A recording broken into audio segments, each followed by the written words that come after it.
the election of conveners for a brief moment or two. The nomination period for conveners of committees is now open.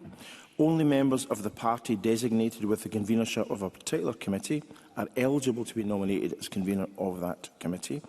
To be valid, nominations must be proposed by the member of that party and seconded by a member of another party. The nomination period is open until 1 p.m. on Tuesday, and the election process will begin after time for reflection on Tuesday. And anyone who is interested in participating in the nomination process can obtain forms from the clerks in room P1.02, and the clerks can also advise on the procedure to be followed. The next item of business is general questions, and in order to get as many people in as possible, because we're already 9 minutes into this session, which I will allow to run on for some minutes to get as many people in, but I would really like short and succinct questions and answers to match. First question is Mary McNair. Thank you, Presiding Officer. To ask the Scottish Government what action it's taking to curb vaping amongst young people. Minister Marie Todd. The Scottish Government is taking action to tackle vaping amongst young people. We'll consult on the retail display of vapes within our first 100 days in government to remove the appeal and visibility of vapes to young people. Through the Tobacco and Vapes Act 2026, offences for free distribution and nominal pricing of vapes come into force on the 29th of October 26, and from 1st June 27, a comprehensive ban on advertising vapes will come into force, reducing young people's exposure to vape adverts. We're also taking forward substance use education work in our schools through Curriculum for Excellence. Young people learn about a variety of substances, including vapes, and information is available through Young Scot, Parent Club and NHS Inform. Marie McNair. I thank the Minister for that response. I recently met with one of my constituents to discuss her concerns about underage vaping, and we both agree that vapes should be stored as cigarettes are, with no colourful marking or flavours available to make them much less appealing. I'm aware of the cross-governmental work on this. Therefore, can the Minister give a progress update on this, and secondly touch on what more can be done to ensure vapes are not available to those who are underage? Minister. So I share the concerns of your constituent, and I'm taking decisive action to tackle underage vaping and to prevent a new generation becoming addicted to nicotine.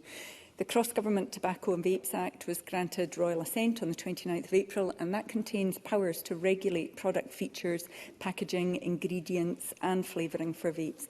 We'll continue to work closely across the UK and the devolved governments on these matters. As referenced in my original answer, we'll consult on the retail display of vapes within 100 days in government.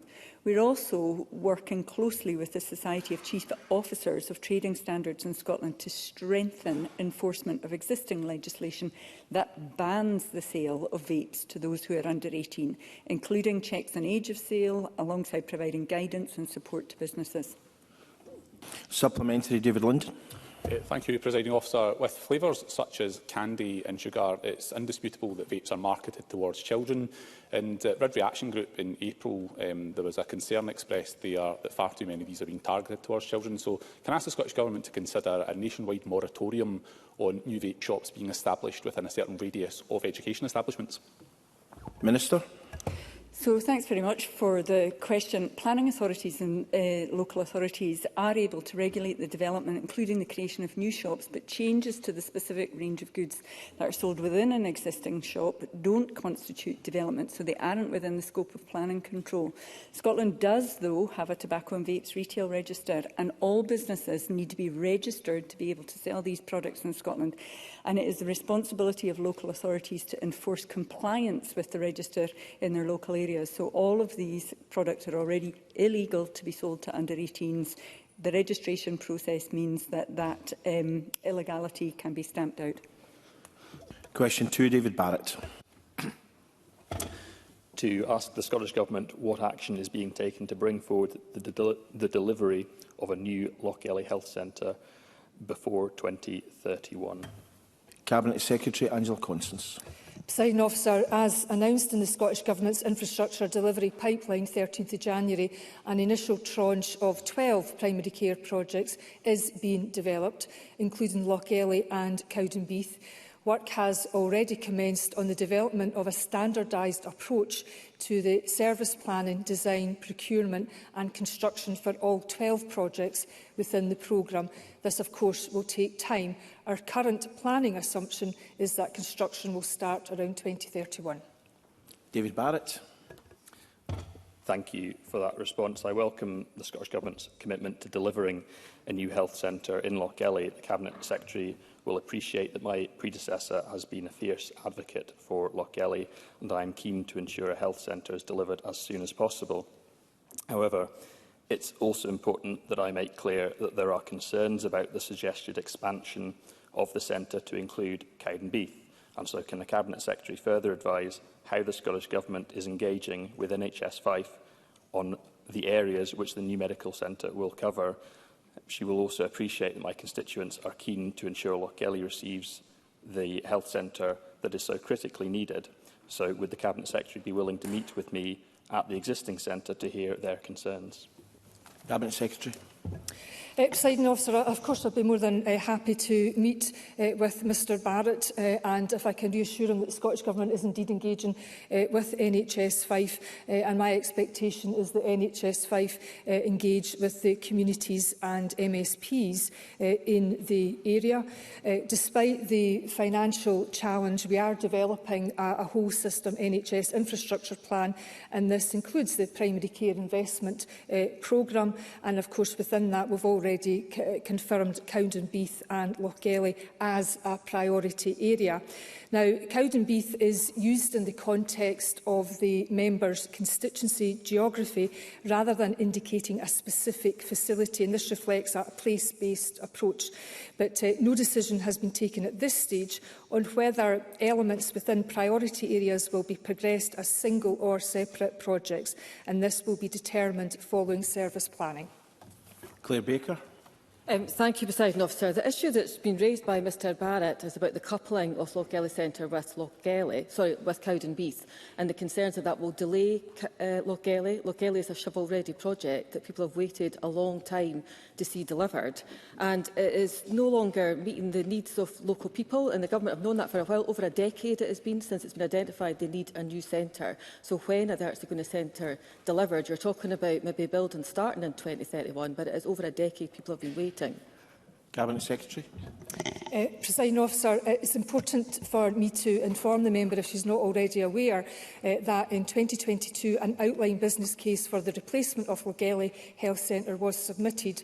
However, and detailed feedback was provided.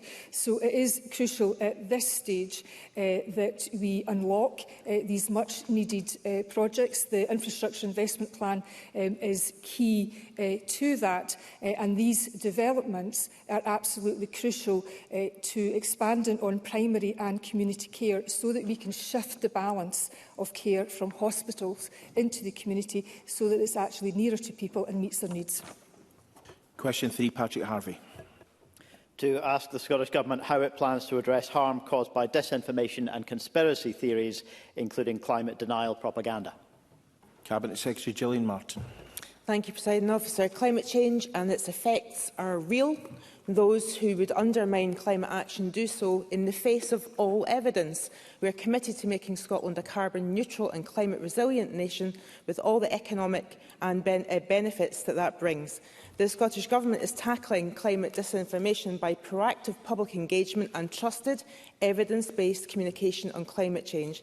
This includes our national network of community climate action hubs and our Climate Engagement Fund, and with enabling access to reliable sources of information supporting public understanding and collective climate action, we must and we will challenge climate deniers with the evidence.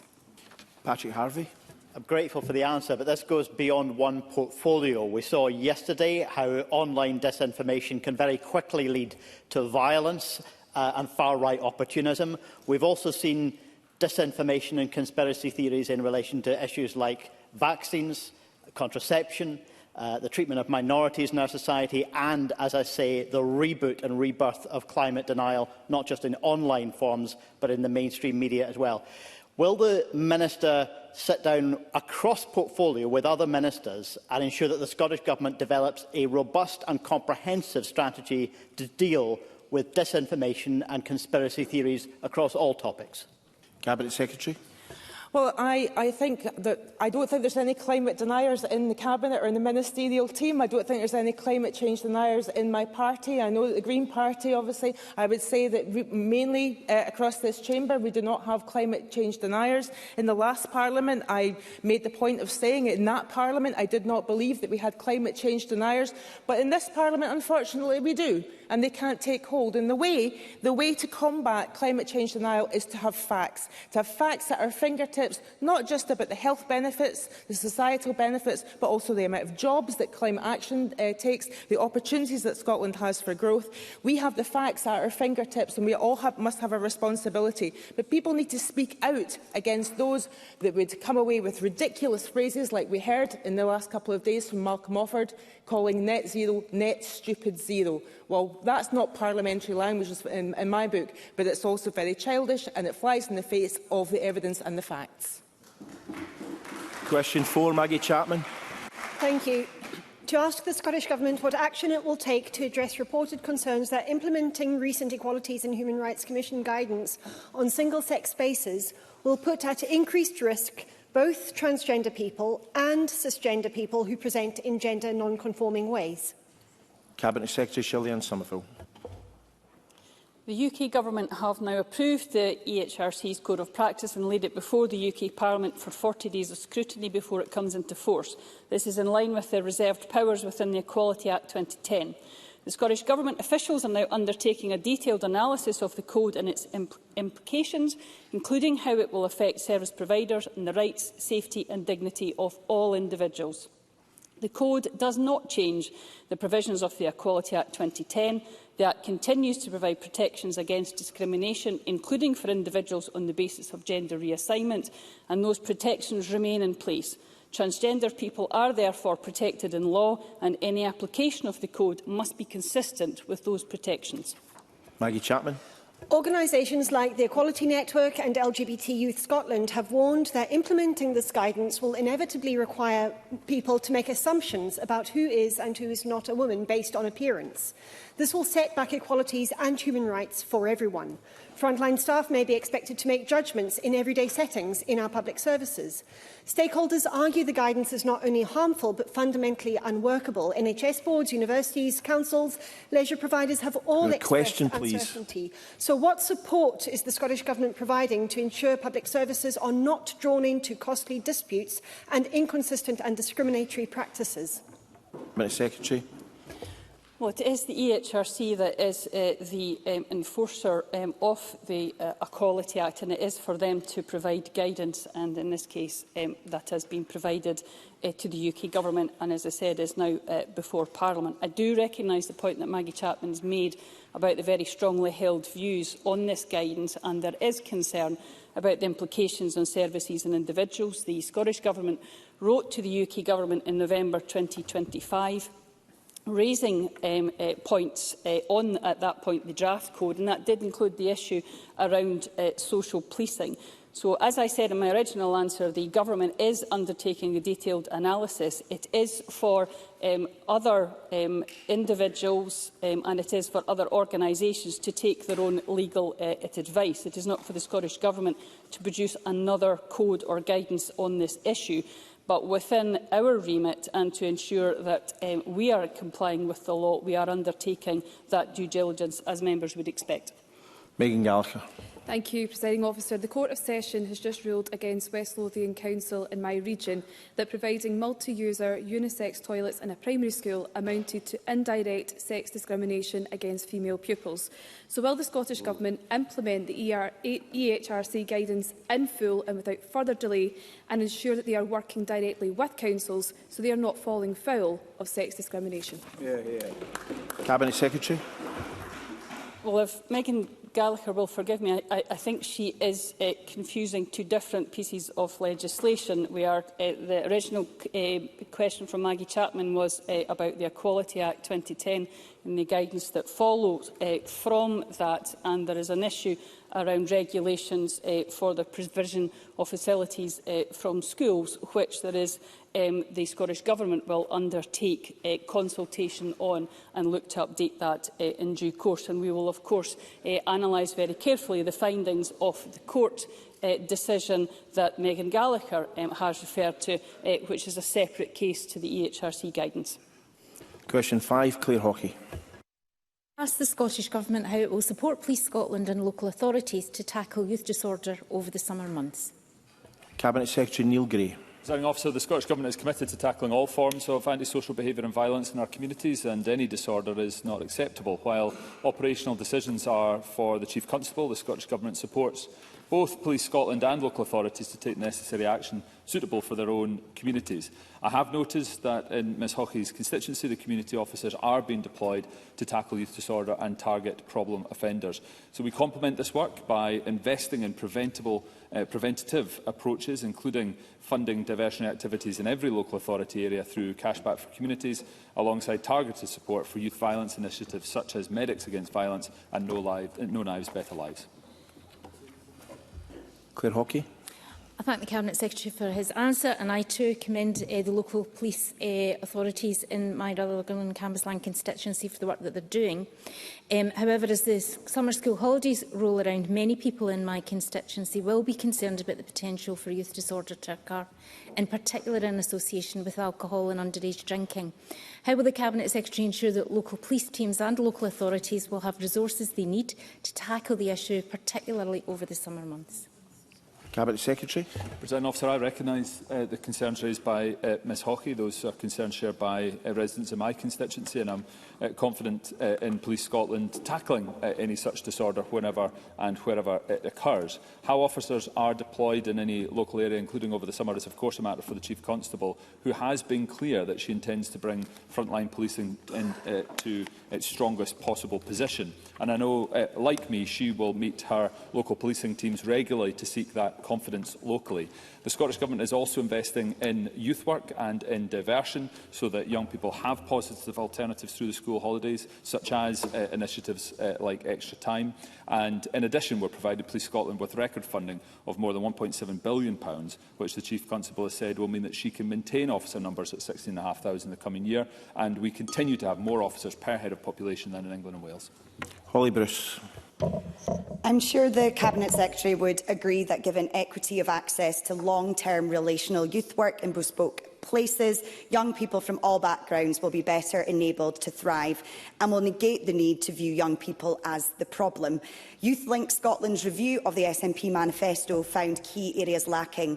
Can the CabSec confirm the SNP government will commit to fairly funding youth work with equality of access, regardless of postcode, and embed youth work in justice, education, health and anti-poverty strategies throughout the programme for government? Cabinet Secretary. Thank you, President Officer. There is a lot of work ongoing to support young people through the community and voluntary sector as we continue to invest in charities and social enterprises, and we have established our Fairer Funding two-year pilot, giving grants to community and voluntary organisations totalling over £130 million between 2025-26 and 26-27. So I'm confident that the ask that Holly Bruce is making is already underway. Before moving to question 6, I remind members that in live criminal cases, the sub judice rule is engaged, and I therefore ask members not to comment on sentencing where it is still to take place.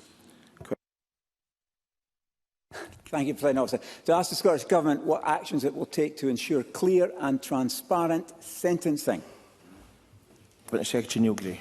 Presiding Officer, sentencing decisions in individual cases are a matter for the sentencing judge. The sentencing of offenders is usually announced orally in court, and the judge will often give reasons for imposing a particular sentence at the time of sentencing, and may also publish a sentencing statement in certain cases of particular public interest or which raise wider issues. The Scottish Sentencing Council, which is a statutory independent advisory body, aims to promote greater public understanding of sentencing and has published a range of online information to help the public understand different aspects of sentencing. Stephen Kerr. Fundamentally, we in this Parliament decide and determine the law. And the reality is that Scotland's sentencing system is deliberately dishonest. Offenders can be released after serving just 50 or 40 or 30% of the sentence imposed. So put simply, sentencing often does not mean what it says, and the public get that. So does the Cabinet Secretary agree that prisoners should, by default, serve the sentence handed down by the court in full, by default? Cabinet Secretary. Presiding Officer, Mr Kerr will know and understand, I am sure, that the custodial sentence imposed by the court is generally not the same as, say, the length of time a person will spend in custody. This does not mean the sentence has changed, but rather reflects that a sentence will last the length of time a court imposed, but it may be subject to enforcement both in custody and in the community. This is all long-standing as part of Scots law and how it operates and has operated under many different administrations with a lot of existing infrastructure, originally set in the mid-1990s by the then UK Government. Paul McLennan. Presiding Officer, as the efficient and fair function of Scotland's justice system is a priority for all in this chamber, does the Cabinet Secretary agree with me on the importance of our sentencing council and courts working independently to ensure this objective?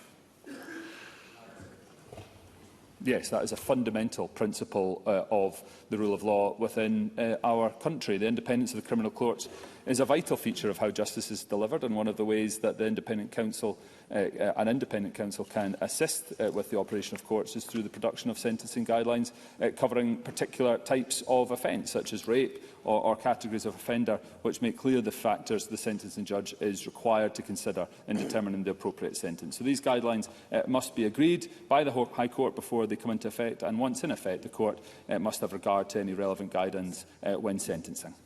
Question 7, Alan Brown. To ask the Scottish Government what recent assessment is made of future journey times and cross-border services between Scotland and London once HS2 is operational, including how passenger service and demand will be affected. Cabinet Secretary Stephen Flynn. Presiding Officer, HS2 is one of the most delayed and over-budget projects ever.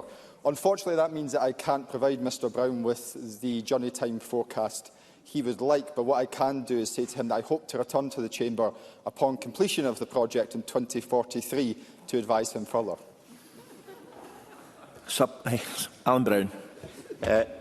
I thank the Cabinet Secretary for that answer. As he says, it's going to be nearly 20 years before HS2 is actually operational, but incredibly they've actually already placed orders for trains. And the problem is with these trains, it means fewer seats in cross-border services, it means journey times in the West Coast mainline section will take longer, and therefore people are actually going to have to pay more for the privilege of a worse service. And even worse, if these trains come in before HS2 is live, the journey times will be even longer than present, harming Scotland's economy. So what can be done to make sure we are not an afterthought? Cabinet Secretary. Unfortunately, Presiding Officer, I think Scotland's always an afterthought to Westminster politicians, but I do indeed share Mr Brown's concerns, and I will raise them as quickly as I possibly can with the relevant UK Government Minister. Question 8, Laura Moody. To ask the Scottish Government what discussions it has had with Stagecoach regarding the reported ongoing punctuality and cancellation issues affecting the X74 service between Dumfries and Glasgow, including regarding what steps are being taken to ensure value for money when services fall below acceptable reliability standards. For her question, I can advise her that my officials are in regular contact with Stagecoach on a wide range of issues impacting the bus sector. But I must remind the Chamber that punctuality and reliability of individual services are a matter for the operator. The majority of bus services in Scotland operate in a deregulated market and must be registered with the Traffic Commissioner for Scotland. The Commissioner can determine if an operator is failing to run services in line with their registration and has the power to take action against any of them at that point. Laura Moody. Thank you, Cabinet Secretary. Passengers left stranded in the middle of the night by a recent incident by Stagecoach included vulnerable young people, and they were given no information or support by the operator. Given the significant public subsidy that Stagecoach receives, will the Scottish Government accelerate its work to support greater public control of bus services, including franchising, so reliability and passenger safety come before private profit? Cabinet Secretary.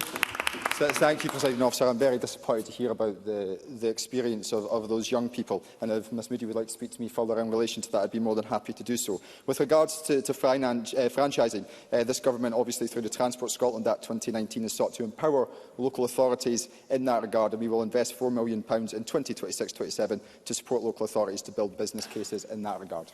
Craig Hoy. Thank you, Presiding Officer. The Transport Secretary will be aware that people in Moffat and Dumfries are very concerned about the parlous state of bus services, particularly the X74. But last summer, the entire bus network across Dumfriesshire nearly fell apart when Stagecoach headed for the exit, and this is a legacy problem. So will the Minister now agree to meet with me to discuss my constituents' real concerns about how we get fair funding for rural bus services? Cabinet Secretary. I'm of course happy to meet with the member, and I would certainly sympathise with the impact it has had upon his constituents. Hopefully at the meeting we do have, he can then outline whether he supports franchising or not. Question 9, Michael Mara. To ask the Scottish Government what its position is on whether there should be parity of access to justice for all former patients affected by the actions of Sam El-Jamel, regardless of whether treatment was received through NHS Tayside or privately. Cabinet Secretary Angela Constance. Presiding Officer, the Scottish Government expects any legal cases raised by former patients of El-Jamel to be considered fairly and on a case-by-case basis. All claims brought by former patients will ultimately be determined by the courts. The judicial process in Scotland is independent. Ministers do not have the power to instruct private companies or entities in relation to their approach to litigation. However, Scottish courts have discretion to disapply the time bar where it is equitable to do so. Michael Mara. I thank the Cabinet Secretary for her answer and for her understanding on this issue. Clearly, the time bar was set aside by NHS Tayside. It's allowing victims now to have the chance of justice. Will the Cabinet Secretary meet with me, victims and Willie Rennie MSP to discuss how we can get to the bottom of the legal culpability of the private patients in this, and to make sure that we can make the case to them that they should do the same, set the time bar aside and allow these patients who have suffered over a period of decades to access justice? Cabinet Secretary.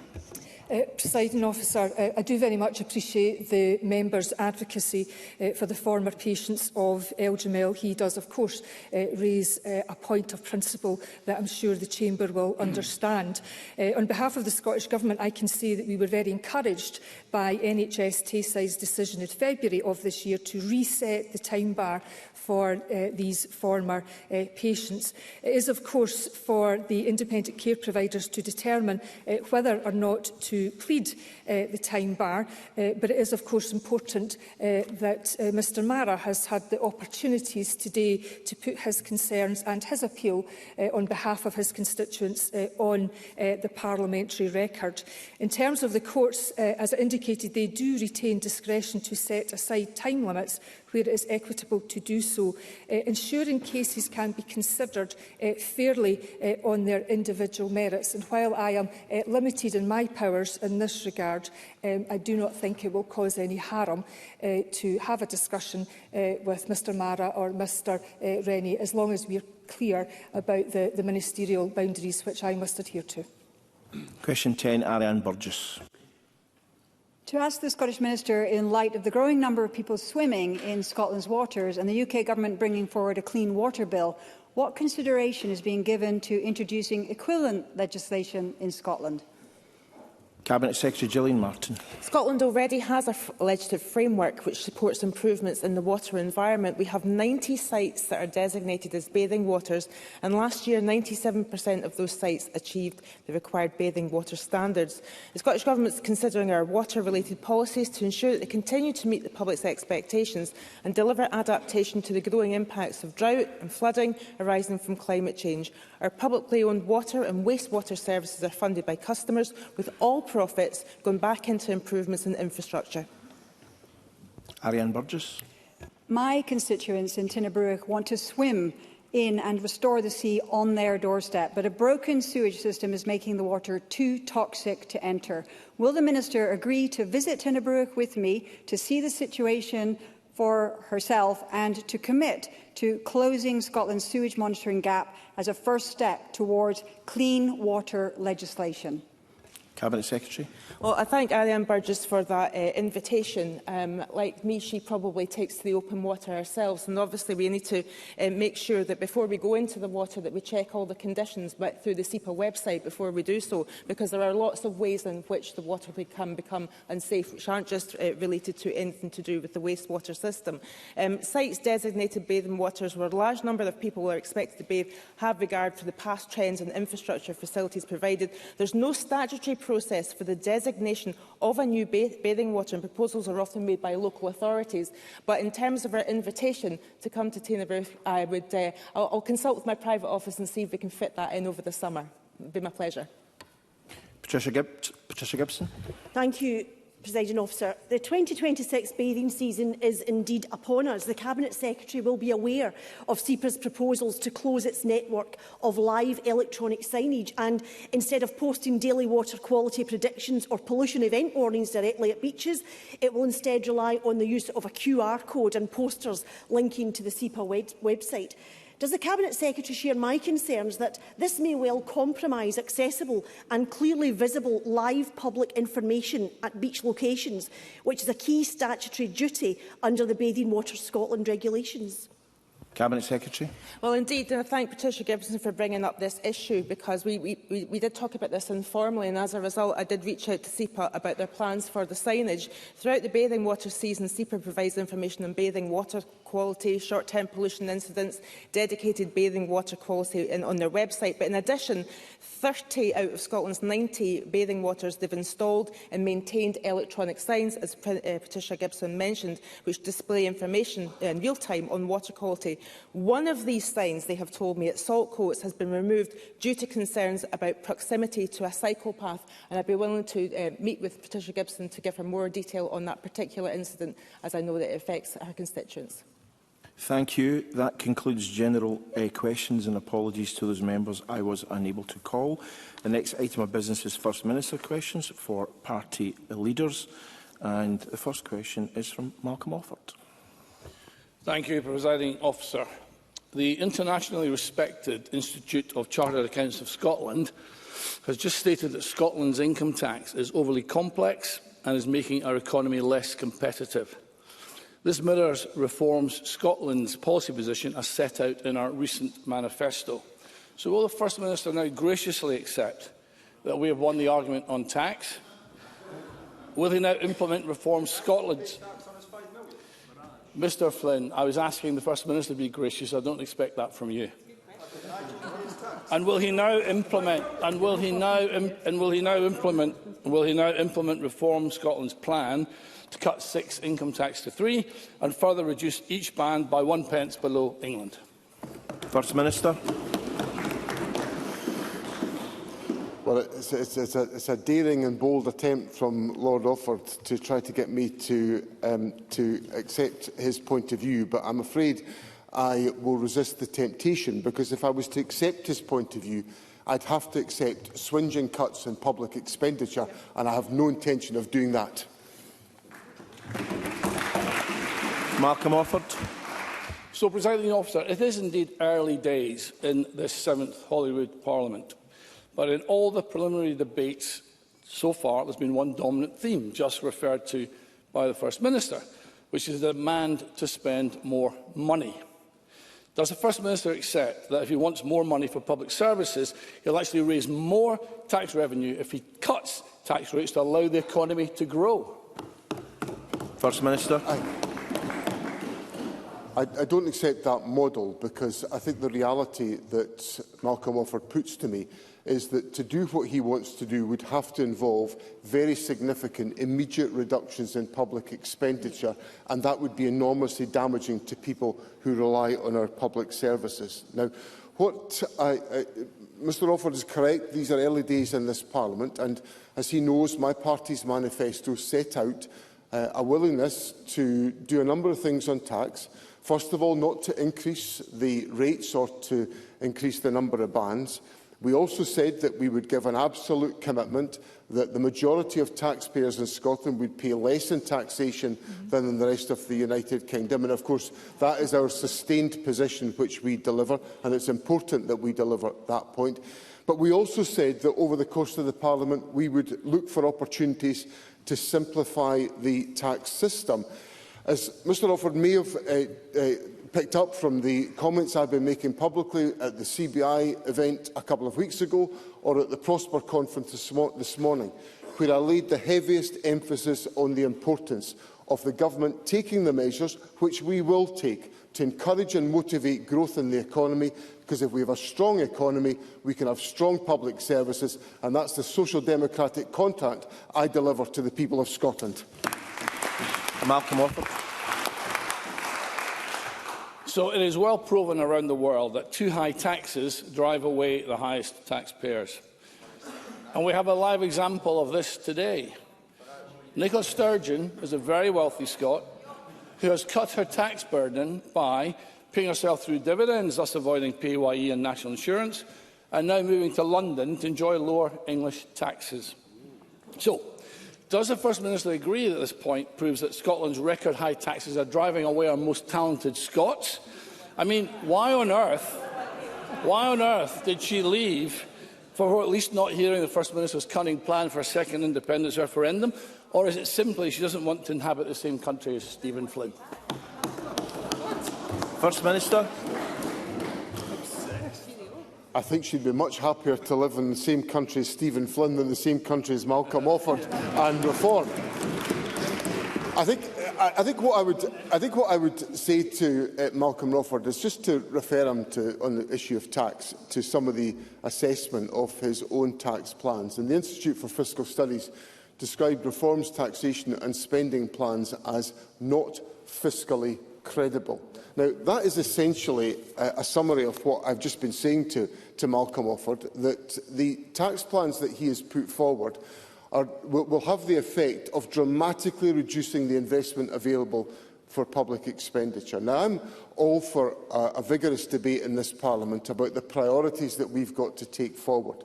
But I've listened to some of Mr Offord's colleagues over the course of the last few days and weeks, and I've heard a number of calls for there to be more expenditure undertaken. More money for local government was one of the things that I heard the other day. More money for the health service was what I heard. Well, we cannot have a realistic debate about priorities if Reform are saying on the one hand, cut taxes by £2 billion and spend more on health and local government. These two statements are completely and utterly incompatible, and that's why the IFS says that Reform's plans are simply fiscally incredible. Anna Sarwar. Thank you, Presiding Officer. Yesterday, John Swinney and the SNP government were held in contempt of court for failing to be open and transparent with the public. As that was happening, John Swinney finally admitted that the £600,000 that his party raised from members of the public explicitly to spend on a referendum campaign had been used for other expenses. A new police complaint is believed to have been lodged last night. A specific website was created. It was explicit that people were donating to a ring-fenced independence campaign fund. The same promise was made in letters, social media posts and media interviews. To quote one example, SNP, all the money raised on ScotRef website is ring-fenced to fight a future independence referendum. That was clearly a lie. Will the First Minister now apologise to all those members of the public whose hard-earned cash his party took on false pretences, and will he, unlike Nicola Sturgeon, fully cooperate with any new police investigation? First Minister. Presiding Officer, what I said yesterday was nothing different to what the Scottish National Party said in 2021. So I think Mr Sarwar's got to do a wee bit of a check of his press cuts before he tries to put that into his comments. I don't think it will be a surprise to members of the public that the Scottish National Party and John Swinney believe in Scottish independence. We raise money to deliver Scottish independence, and we've got every intention of delivering Scottish independence. Anna Sarwar. Presiding Officer, there are really serious questions here. Peter Murrell has pled guilty to embezzling £400,000. It has now become clear he did much of this by falsifying receipts, on many occasions pretending they were legitimate business costs. Political parties, like businesses, are able to claim back VAT on purchases relating to operating costs. That means fraudulent purchases recorded by the SNP using phony receipts may have been included in any reclaimed VAT. For example, the £124,000 camper van recorded in the system as a van will be subject to 20% VAT. The £3,000 robotic lawnmower recorded as legal fees will be subject to VAT. Or the ridiculous luxury egg poacher recorded as an Ethernet cable will be subject to VAT, all potentially illegally reclaimed from HMRC. Today, we have written to His Majesty's Revenue and Customs asking them to launch a full investigation into the potential defrauding of the public purse. So can I ask John Swinney, would he welcome this investigation, and will he launch his own audit so we can make sure that any misused public money can be recouped? First Minister. Let me help Mr Sarwar out with an update on information. The issues in relation to the implications of Peter Murrell's admission of guilt about the embezzlement of Scottish National Party funds does have potential implications in relation to the payment of taxation. That's why the Scottish National Party has already opened up discussions with His Majesty's Revenue and Customs on exactly that point, so that we proactively, in making sure that we deliver the highest standards of financial governance, which is exactly what I preside over, is taken forward at our own request with His Majesty's Revenue and Customs. Anna Sarwar. Can I thank John Swinney for accepting that there could potentially be illegal reclaiming of VAT from HMRC, meaning potential misuse of public money that should not have been claimed because of the fraudulent receipts issued by Peter Murrell. But that also demonstrates that this is the biggest political and financial scandal in the history of the Scottish Parliament, and it goes far beyond the crimes of Peter Murrell. So John Swinney won't get away with the same approach, a culture of secrecy, cover-up and deflection that led to this situation in the first place. Operation Branchform dragged on for almost 4 years. It consumed huge amounts of police time. It cost the taxpayer at least £2.7 million.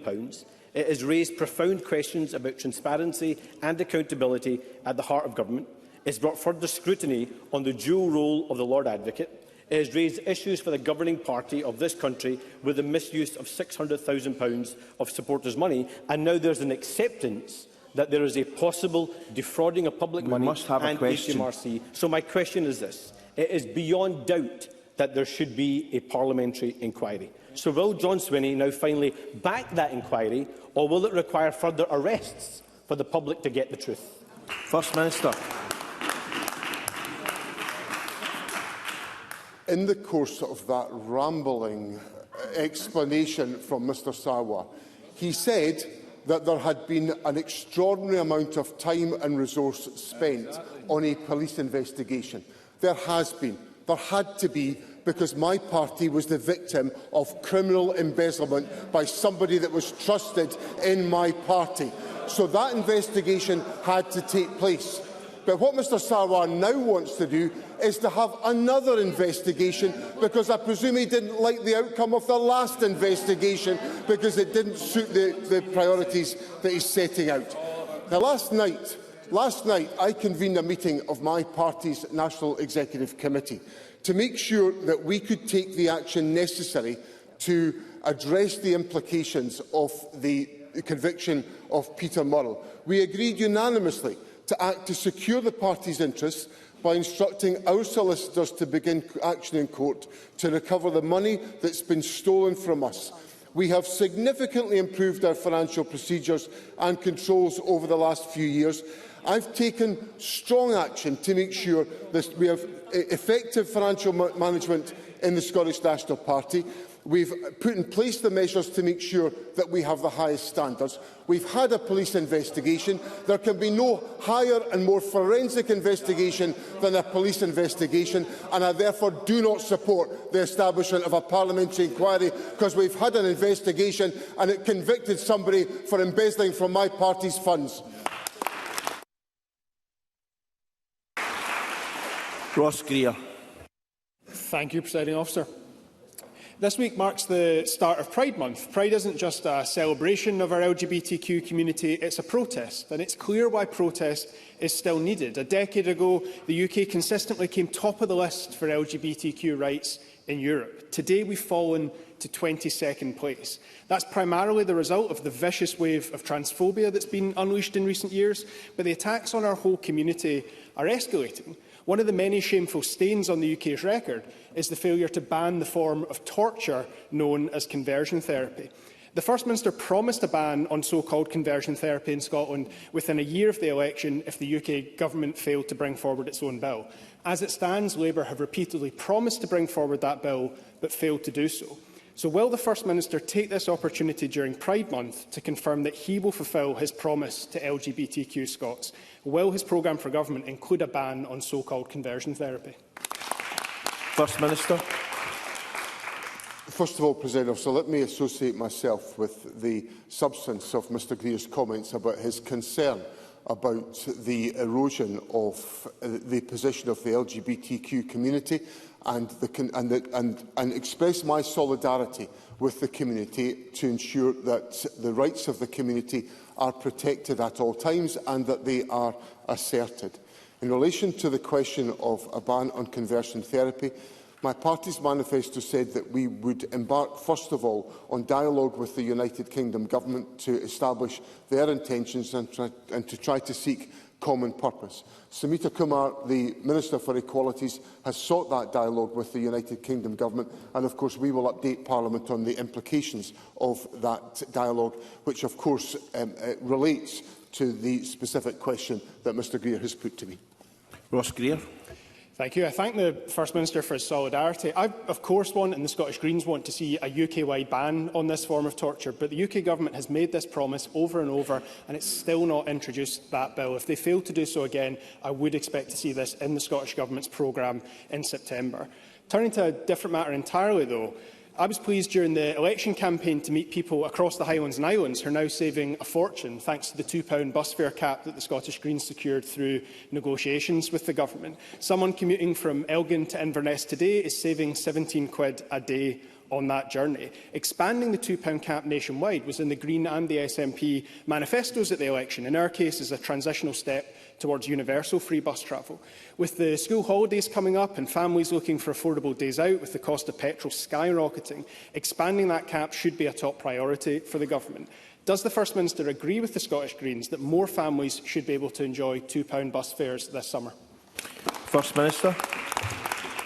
I agree with that proposition, which is why it was in the SNP manifesto, and it's obviously been taken forward as part of the early actions of the government. Now, we're very pleased with the progress that's been made on the bus fare cap in the Highlands and Islands. It's providing real benefits for individuals in our community, and I want to see families in other parts of the country benefit. The government made clear, or my party made clear during the election campaign, that our priority was to roll this proposal out, which it will take us time to roll this out. I have to be candid with Parliament on that question. Our priority was to roll this out in the west of Scotland, in the Strathclyde transport area, and that will be our priority to take forward the practical steps that are necessary to implement our manifesto commitment. Ross Greer.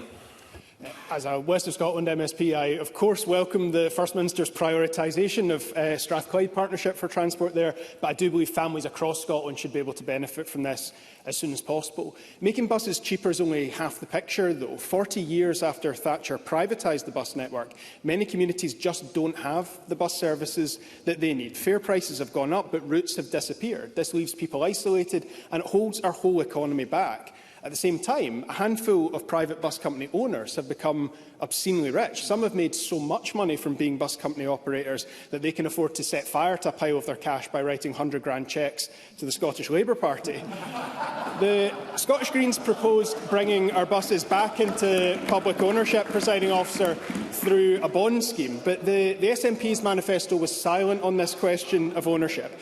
Does the First Minister not agree that it's time to end the failed experiment of privatised buses, and will he work with the Scottish Greens to bring our bus services back under public control? First Minister. I've always prided myself on giving avuncular advice to Mr Greer, and all I can say to him is I think he touched a raw nerve with his comment about the bus donations to the Labour Party. And when he made his point, about the free travel in the west of Scotland, I keep on thinking that he's eligible for the under-22s bus pass into the bargain.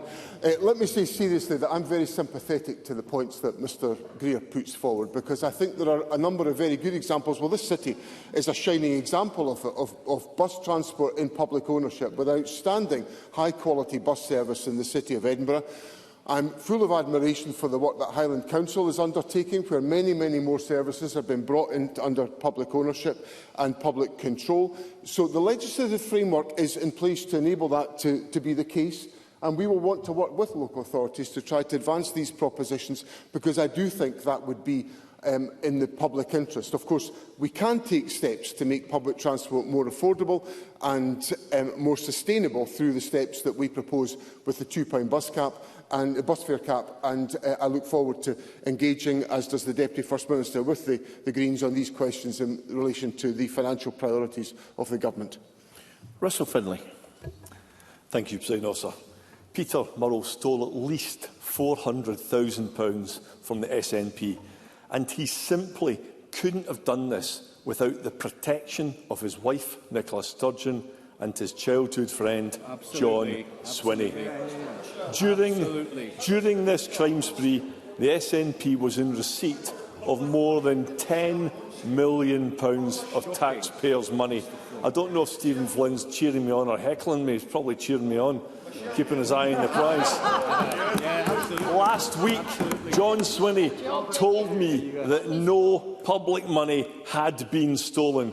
But Mr Swinney also spent years denying the disappearance of ring-fenced independence funds, until yesterday, when he suddenly changed his story. So is John Swinney still 100% sure that Peter Murrell didn't get his sticky fingers on any public money? First Minister. I stand by the comments that I made last week to Russell Finlay. He may have noticed a quote from the Electoral Commission last week, who said that the SNP receive policy development grants as set out in law. Parties have to report on their use of the grant and have that grant expenditure independently audited. The Commission checks carefully that the grant is spent correctly. The SNP have provided those audits. We've checked them, and we've seen no evidence of misuse of policy development grant funds. If there is evidence of any misuse, the Commission will take appropriate action to safeguard public money. Now, those are the words of the Independent Electoral Commission. The police have carried out an extensive investigation and have found nothing to substantiate the abuse that has come from Russell Finlay today. And all I would say to Russell Finlay, as he is complaining about Stephen Flynn barracking him, and he's just barracking me, so I suggest that Mr Finlay should learn some lessons from what he's gone on about and his contributions. But let me just say this to Russell Finlay. Russell Finlay has spent years coming here, abusing me, denigrating...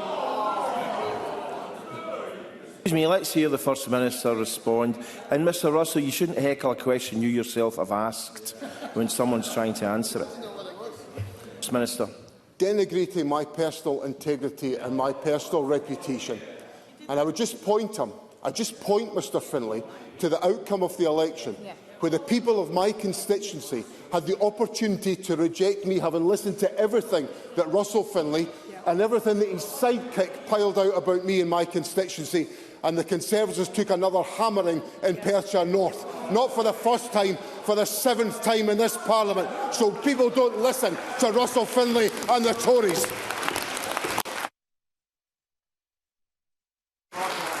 Russell Finlay. Dearie me, what a performance of crocodile tears that was. So sad. The SNP treat taxpayers with the same contempt that they treat their own members. Former accountant Alistair Cameron joined the SNP in the 1960s, before half of that lot were even born, and he donated money for years to your party. He passed away a few months ago at the age of 89. His daughter Susan told me this morning that he would have felt not only betrayed by Peter Murrell's theft, but betrayed by those who didn't stop Peter Murrell, who facilitated and enabled his crime spree. And John Swinney has spent years defending every single indefensible SNP scandal. But all he has in response to this seedy crime spree is angry, fake deflection. John Swinney and Nicola Sturgeon's complex web of stories are You have a question, unravelling. please. Does John Swinney not realise that his leadership is also unravelling because of his central role in this scandal? Your fingerprints are all over it. First Minister. What an absolutely pathetic spectacle to bring to Parliament.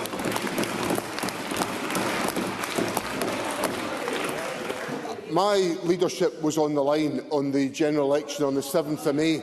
It was paraded by every one of my political rivals, Mr Sawar, Mr Finlay, week after week, questioning my integrity, so it was on the line. And the people of Scotland sent me in here to lead this country, to lead this government. I lead it with privilege and with pride, and I'll always serve the people of Scotland. And Mr Sawar and Mr Finlay will always remain on the back benches, sent out there with a ringing message from the people of Scotland. They're not listening to either of them.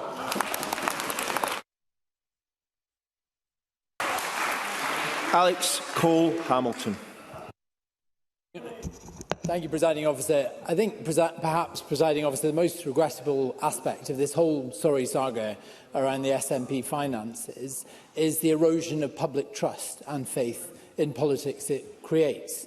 There are still big unanswered questions around all of this. That is why we need a parliamentary inquiry, but the government are blocking it, just like they've blocked other measures to challenge bad behaviour.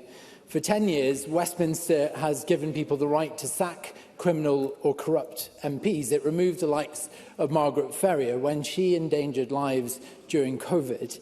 We could have had that here in Holyrood, but the SNP blocked it just 3 months ago. Why doesn't John Swinney think that people should be able to have the right to sack their MSPs when there is proven misconduct? First Minister. That's not my position, because just last week, I think, I answered, or maybe it was earlier on this week, I answered a question from Mr Simpson in the course of the last week, in which he asked, would the government bring forward proposals, or would the government cooperate on the formulation of proposals in relation to recall legislation? And I gave Mr Simpson a positive answer. It's an issue that I think that the government is prepared to contribute to this process. I've a debate in my mind about whether it's appropriate for the government to bring forward proposals that affects the status of elected members of Parliament. I'd much rather those proposals come from within Parliament. But if it would be helpful, I would certainly bring forward proposals to enact a workable recall mechanism, because I think it is important that the people have the opportunity to recall members of Parliament who behave inappropriately. So I hope that helps to contribute to Mr Cole-Hamilton's evaluation of how we make progress on these questions, because I want to make sure the highest standards are applied at all times, which is what I do. Alex Cole-Hamilton. Thank you, Presiding Officer. Presiding Officer, I heard these same warm noises from John Swinney in the last Parliament, when there was a live bill in front of this chamber which would have given effect to these proposals. He had the votes to deliver it across the line, yet he instructed them to vote against it. Recall provides a solution for when things go wrong, but we can do more to ensure that the right people are in politics to begin with. As a former youth worker, I've twice tried to change the law so that elected representatives are subject to the basic safeguarding checks around working with children and vulnerable adults. But again, the SNP government has blocked progress on this. It is time to remove bad actors from public life. I can't believe the First Minister ever wants to go through any of this again. So will he stop standing in the way of efforts to clean up our politics? First Minister.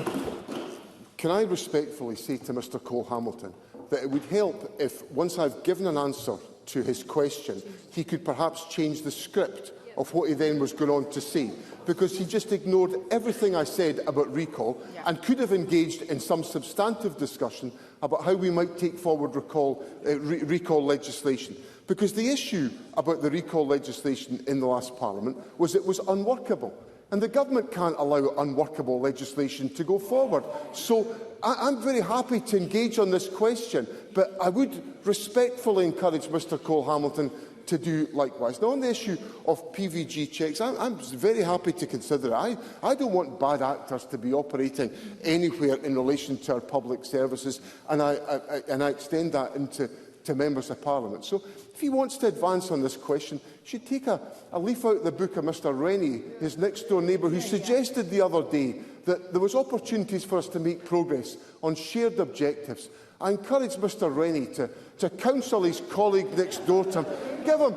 Give him some more of the constructive advice that Mr Rennie is always sharing with me. I make it clear I'm not on a mission to destroy Mr Rennie's career. I'm only here to support him and to encourage good outcomes for the people of Scotland. Thank you. That concludes First Minister's questions for party leaders. We'll just have a 1-minute break in order to prepare for the next debate.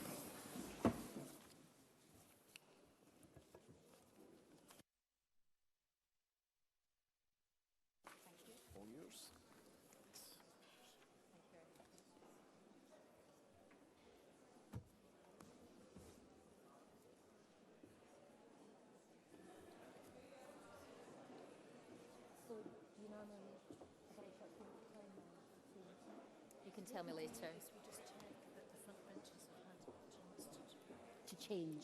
Right, okay.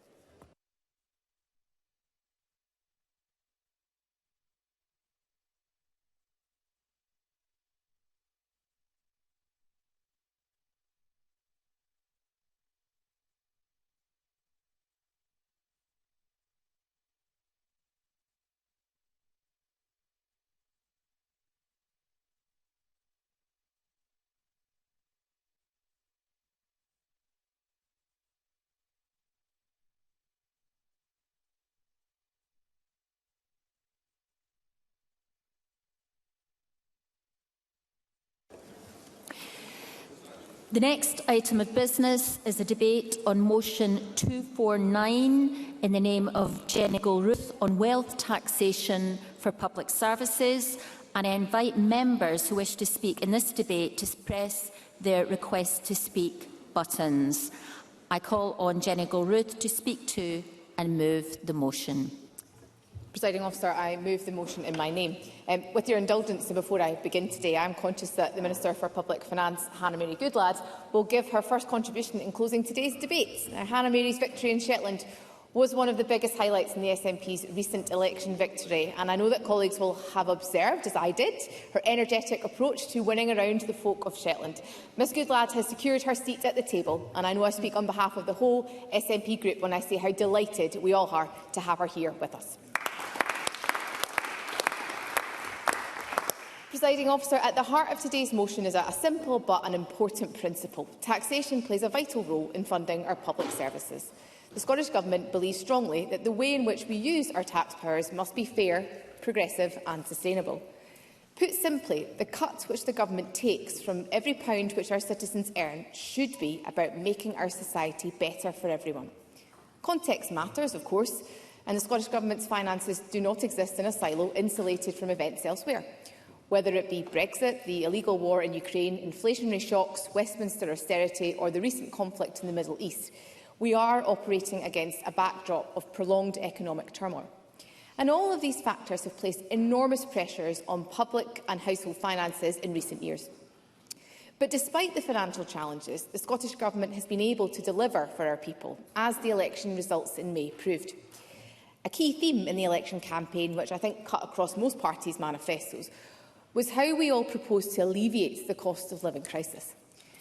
Presiding Officer, across Scotland, the people we all represent are finding it really tough just now. The food shop is up, gas and electric bills are up, rent and mortgage payments up again as inflation remains too high. And regardless of party, our collective priority as a Parliament should be about making a difference to improve the lives of the people that we all represent. And I don't think we are much divided in this Parliament on that aspiration. This Scottish Government believes that the people who earn the most have the broadest shoulders and that they should be expected to make a fair contribution to supporting the running of public services.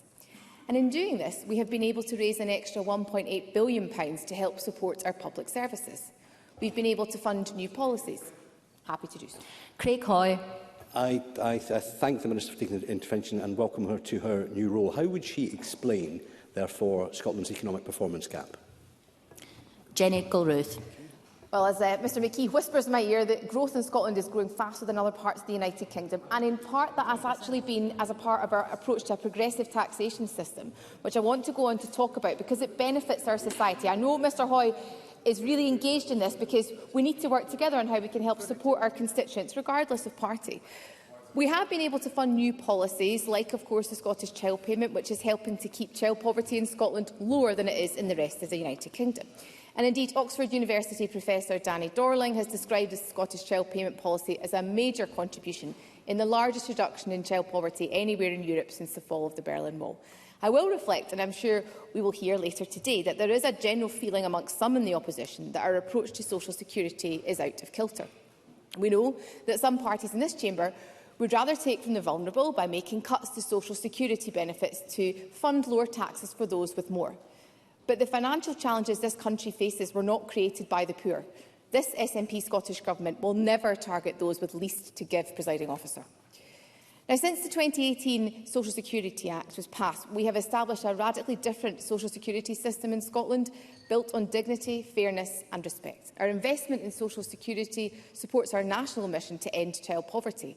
It helps to support poorer families. It helps to support unpaid carers. It helps to support old folk to heat their homes. Social security allows disabled people to live independent lives. Rather than taking from those who are already struggling, we believe instead that the wealthier should pay a little more. People like you, Presiding Officer, on higher than average salaries, people like me, MSPs across this chamber. I doubt you'd hear critique about that from the public. Because our tax system... Happy to do so. Liam Kerr. I'm very grateful to the Minister for taking the intervention. One of her predecessors was famously completely unaware of the principles of the Laffer curve. So can I ask what is her view on that theory and whether it impacts on what she's saying? Jenny Gilruth. Well, Mr Flynn has provided me with an analogy here with the Laffer curve. It went up and then it fell back down. So I'm not sure if Mr Kerr would agree with that analogy. I'm more than happy to have a discussion with him. And of course, Mr McKee, the Cabinet Secretary for Public Service Reform, and the Laffer curve. I know it's a matter that he takes greatly seriously, as he has spoken about the Laffer curve on many an occasion in this Parliament. But it is the case, Presiding Officer, that taxation helps us to improve people's lives. But for taxation to be truly effective, it must do more than raise revenue. It must also create the right incentives to work, to invest and also to grow the economy. And on this point, I would hope there is perhaps greater opportunity for political consensus. Fair and progressive taxation is not a barrier to growth. In fact, it is the foundation of a productive economy, funding the infrastructure, supporting the workforce and providing that stability that businesses depend upon. That is why I'll take Mr Mara, but I'm conscious of time. Michael Mara. I do appreciate the Deputy First Minister giving way. In these matters, her predecessors have taken advice from a tax advisory group. I wonder if she can update us on the status of that. Is it going to be maintained, and when will it next meet? Jenny Gilruth. I think Mr Mara is referring to the Scottish Fiscal Commission. Right, OK. I'd like to come back to him in greater detail on that. I met with the Scottish Fiscal Commission earlier today, and we will continue that engagement. But we're looking at a range of ways in which we can better engage with businesses. Mr Mara might be aware of some of the First Minister's comments around about our engagement, particularly with business in recent weeks, and I'll come on to that. And again, I think to give Mr Mara some comfort, the Government will be voting with the Labour Party in relation to their motion later today. I do think more broadly, following the election, we need to look at that engagement in the round and consider if that's the best context. So, without making a decision on my feet today, Presiding Officer, I give Mr Mara an undertaking that I will write to him. I was in a discussion with the First Minister earlier today on these matters, and I don't want to prejudge the outcome of that. But we have to grow the economy. We all understand that. But we're not focused on tackling child poverty to the detriment of economic growth. Rather, that economic growth creates the conditions necessary whereby child poverty can be eradicated. Not growth for its own sake, growth to help support our people. We are rightly focused as a Government on creating the conditions for that growth, supporting good jobs, attracting investment and maintaining high-quality public services. And as I said to Mr Mara, that's exactly why the Government today will be supportive of the Labour Party's motion. Ultimately, economic growth underpins all that we do in relation to fiscal sustainability. By boosting employment and investment, we expand our tax base, and that in turn helps to fund the public services that our people rely upon. And alongside growing the economy, we know that reform is essential. That's exactly why the First Minister has appointed Ivan McKee to lead this work at Cabinet level. Yesterday, the First Minister and I met with all senior civil servants in the Scottish Government to talk more to that mission. And next week, we will meet alongside Mr McKee with our public bodies and their leaders on exactly the same subject matter. The public finances are challenging, and I do not shy away from that reality. But there are opportunities here for more efficient ways of working. And there is cross-party support to reduce the number of public bodies in Scotland, which I'm sure colleagues will engage with Mr McKee directly on. Presiding Officer, colleagues who served in the previous Parliament will recall that we reinforced our commitment to ensuring the public finances are on a sustainable footing through the medium-term financial strategy, which published last June. Thanks to the decisions taken by this Government, more than half of Scottish taxpayers, as we heard during First Minister's questions, are now expected to pay less income tax in 26/7 than if they lived in England. We will keep it that way over the course of this Parliament. And unlike in other parts of the UK, our people will continue to benefit from free tuition, free prescriptions and no peak rail fares. That progressive approach to residential land and buildings transaction rates also ensures that those buying the most expensive properties pay proportionately more tax. And on council tax, we're continuing to work with local government to build cross-party agreement on the future of council tax in Scotland. This government exists in a parliament of minorities, so I recognise we need cross-party support to allow reform to be delivered on council tax. But I also recognise that council tax is a regressive form of taxation. We will therefore publish analysis later this year, which will help to form an evidence base to inform any wider reforms subject to Parliament's support. We've also given councils much greater flexibility to increase the charges for second and long-term empty homes, ensuring that where housing is owned as a form of wealth rather than lived-in homes, it can be charged more. And on non-domestic rates, the basic property rate is the lowest it has been since 2018-19, and the small business bonus scheme remains the most generous of its kind in the United Kingdom. But it is the case that we are now reaching the limit of what we can do within our devolved taxation levers. Of course, the UK Government have the powers to tax wealth far differently, but instead they have chosen to take short-sighted decisions like the increase to employers' national insurance contributions, which has damaged the economy and created additional pressures on public services. If the UK Government, though, are not willing to instil that fair and progressive change in that area, then they should give the Scottish Government the powers to do more. In the meantime, we're determined to do all we can with the limited powers that we have, and this includes aiming for a better balance between taxation of labour, income and wealth.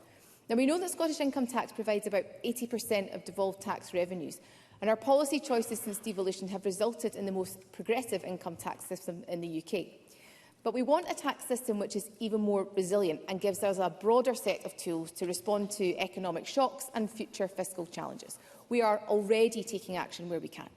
We are delivering on our commitment to introduce air departure tax in April 27, and through this framework we'll introduce a private jet tax from April 28. We know that private jets produce significantly... Happy to do so to Mr Rennie. Willie Rennie. I've been listening carefully to the Cabinet Secretary's contribution, and she has, in passing, referenced the challenging fiscal setup. But most of what she says sounds like she's going to increase taxes to close that gap. Is that what she's implying? Jenny Gilruth. I regret that, like his colleague Mr Hamilton, Mr Rennie perhaps has not been listening to what I said in my answer. That's not the comments that I've made today, to clarify that on the record, Presiding Officer. But we do need to look more broadly at other opportunities to raise revenue in Scotland. There is a significant fiscal challenge ahead of the Government. The opposition are well aware of this. I've seen Mr Rennie's draft amendment today, which of course is very critical of where we are currently. But we exist in a parliament of minorities, so we have to work together to address the budget gap. And actually that's why Mr McKee's role is so pivotal in that regard, in terms of the efficiencies and the reform that he is going to have to drive. So more broadly, Presiding Officer, this Government believes that those who enjoy that privilege of travelling on private jets should make a fairer contribution to the public finances. But we do want to go further, which is why we're seeking the devolution of further powers to address the issue of private jet ghost flights. And when a private jet completes a one-way trip, it often flies on to its next location with no passengers. As a tax on the carriage of passengers, those flights would be exempt from air departure tax. Yet those flights still produce emissions and support the activity of the super wealthy, with estimates suggesting up to 41% of private jet flights take off without passengers. It's only right that we explore every possible opportunity to bring this activity into the scope of our progressive taxation system, and we call on the UK Government to devolve those powers to allow us to do so. Presiding Officer, we're also improving fairness at the top end of the council tax system, which is allowing us to raise additional funding to support our public services. Currently, some high-value properties face council tax bills which are not materially different from far more modest homes. So from April 28, we will introduce new council tax bans for properties worth over £1 million. In our tax strategy, we have committed to exploring reforms needed to continue to deliver more sustainable and growing tax revenues in the future. That includes, of course, considering this balance of taxes across labour, income and wealth that I alluded to previously. But to shape those next steps, we're opening up a broad, evidence-based conversation on how Scotland can tax wealth more effectively, bringing together experts and stakeholders from across the country. This work is going to look at new approaches to wealth taxation, but also the opportunities and challenges for a fairer and a more sustainable tax system. And I do today extend an invitation to the opposition to work with the government on these matters, to be part of that broader discussion, so that we can find consensus as a parliament on these matters. We know that meaningful reform of wealth taxation in Scotland would need significant cooperation from the UK Government and a fundamental change in relation to where those powers sit. Indeed, I think, as the Scottish Green Party acknowledge in their own manifesto, the prospect of a Scottish wealth tax would only be feasible with independence, or at least the agreement of the UK Government to devolve further those powers.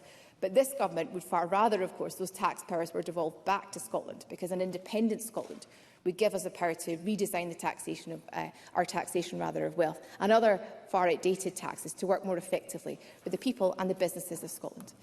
Presiding Officer, the pressures on our public finances are real, and the constraints on what we can currently achieve are significant.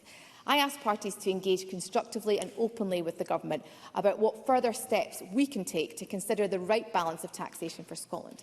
This Government is committed to ambitious reform to reduce costs while increasing the effectiveness of our public services and achieving better outcomes for our citizens. What I'm asking Parliament to do today is to empower us to continue to implement a progressive taxation system, one which asks the wealthiest to pay their fair share while helping the poorest to make ends meet, one which supports our businesses to drive the economic growth that is needed, and one which allows us to deliver better public services for our people while supporting those most in need. Presiding Officer.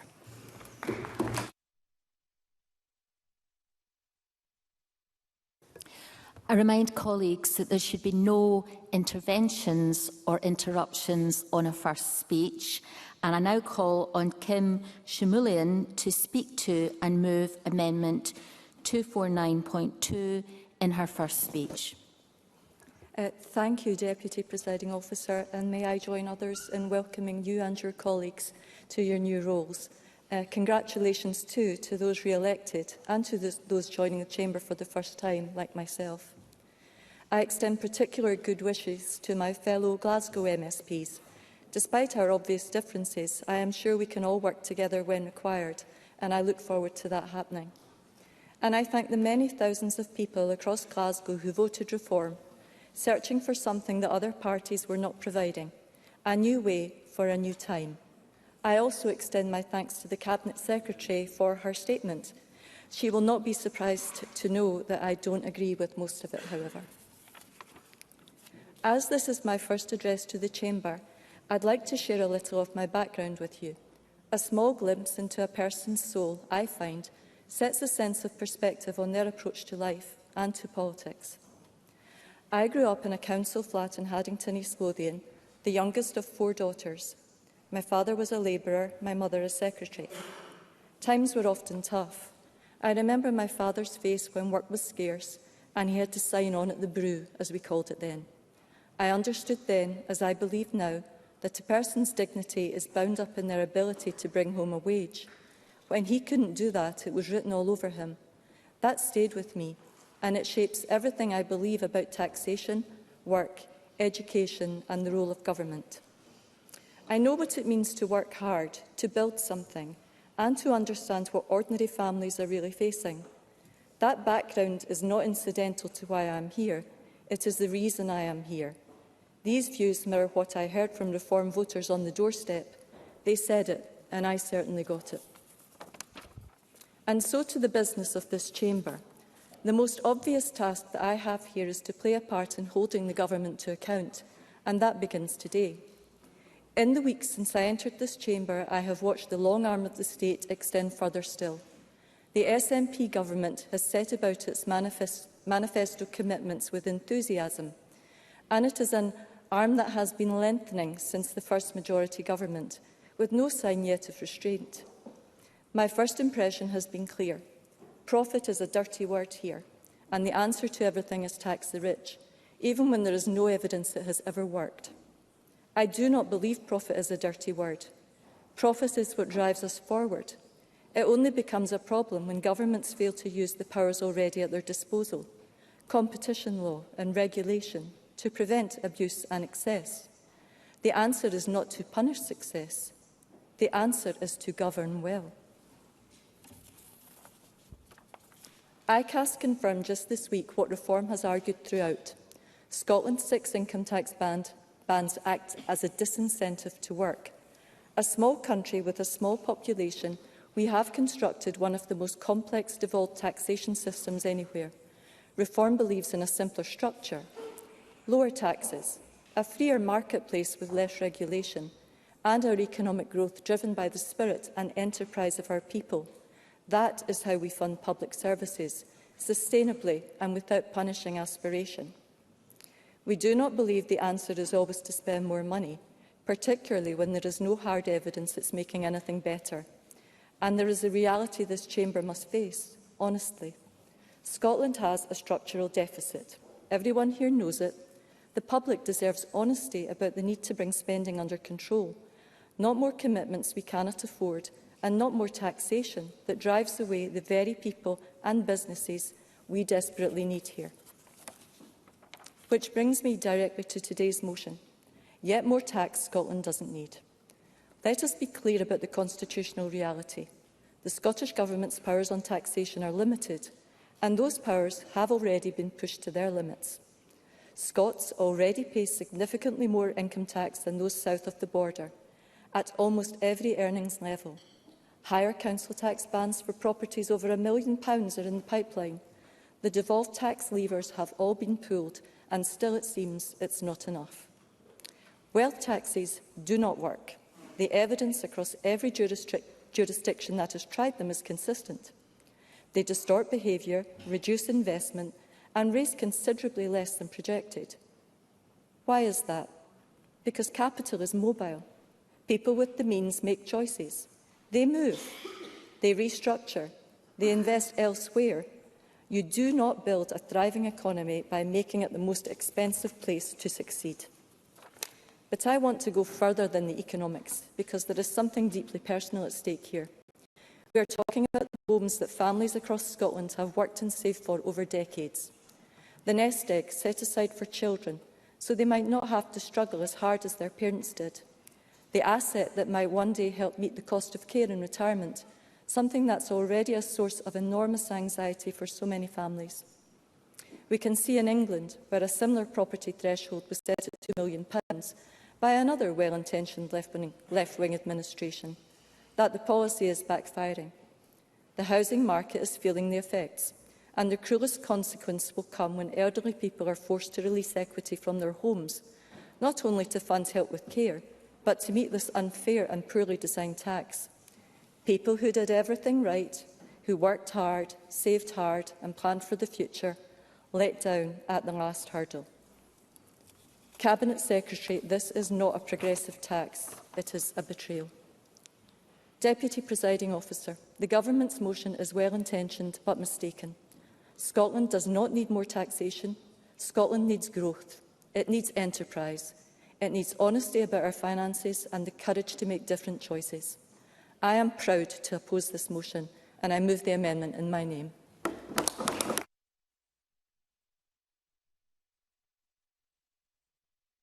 I now call on Michael Mara to speak to and move Amendment 249.4.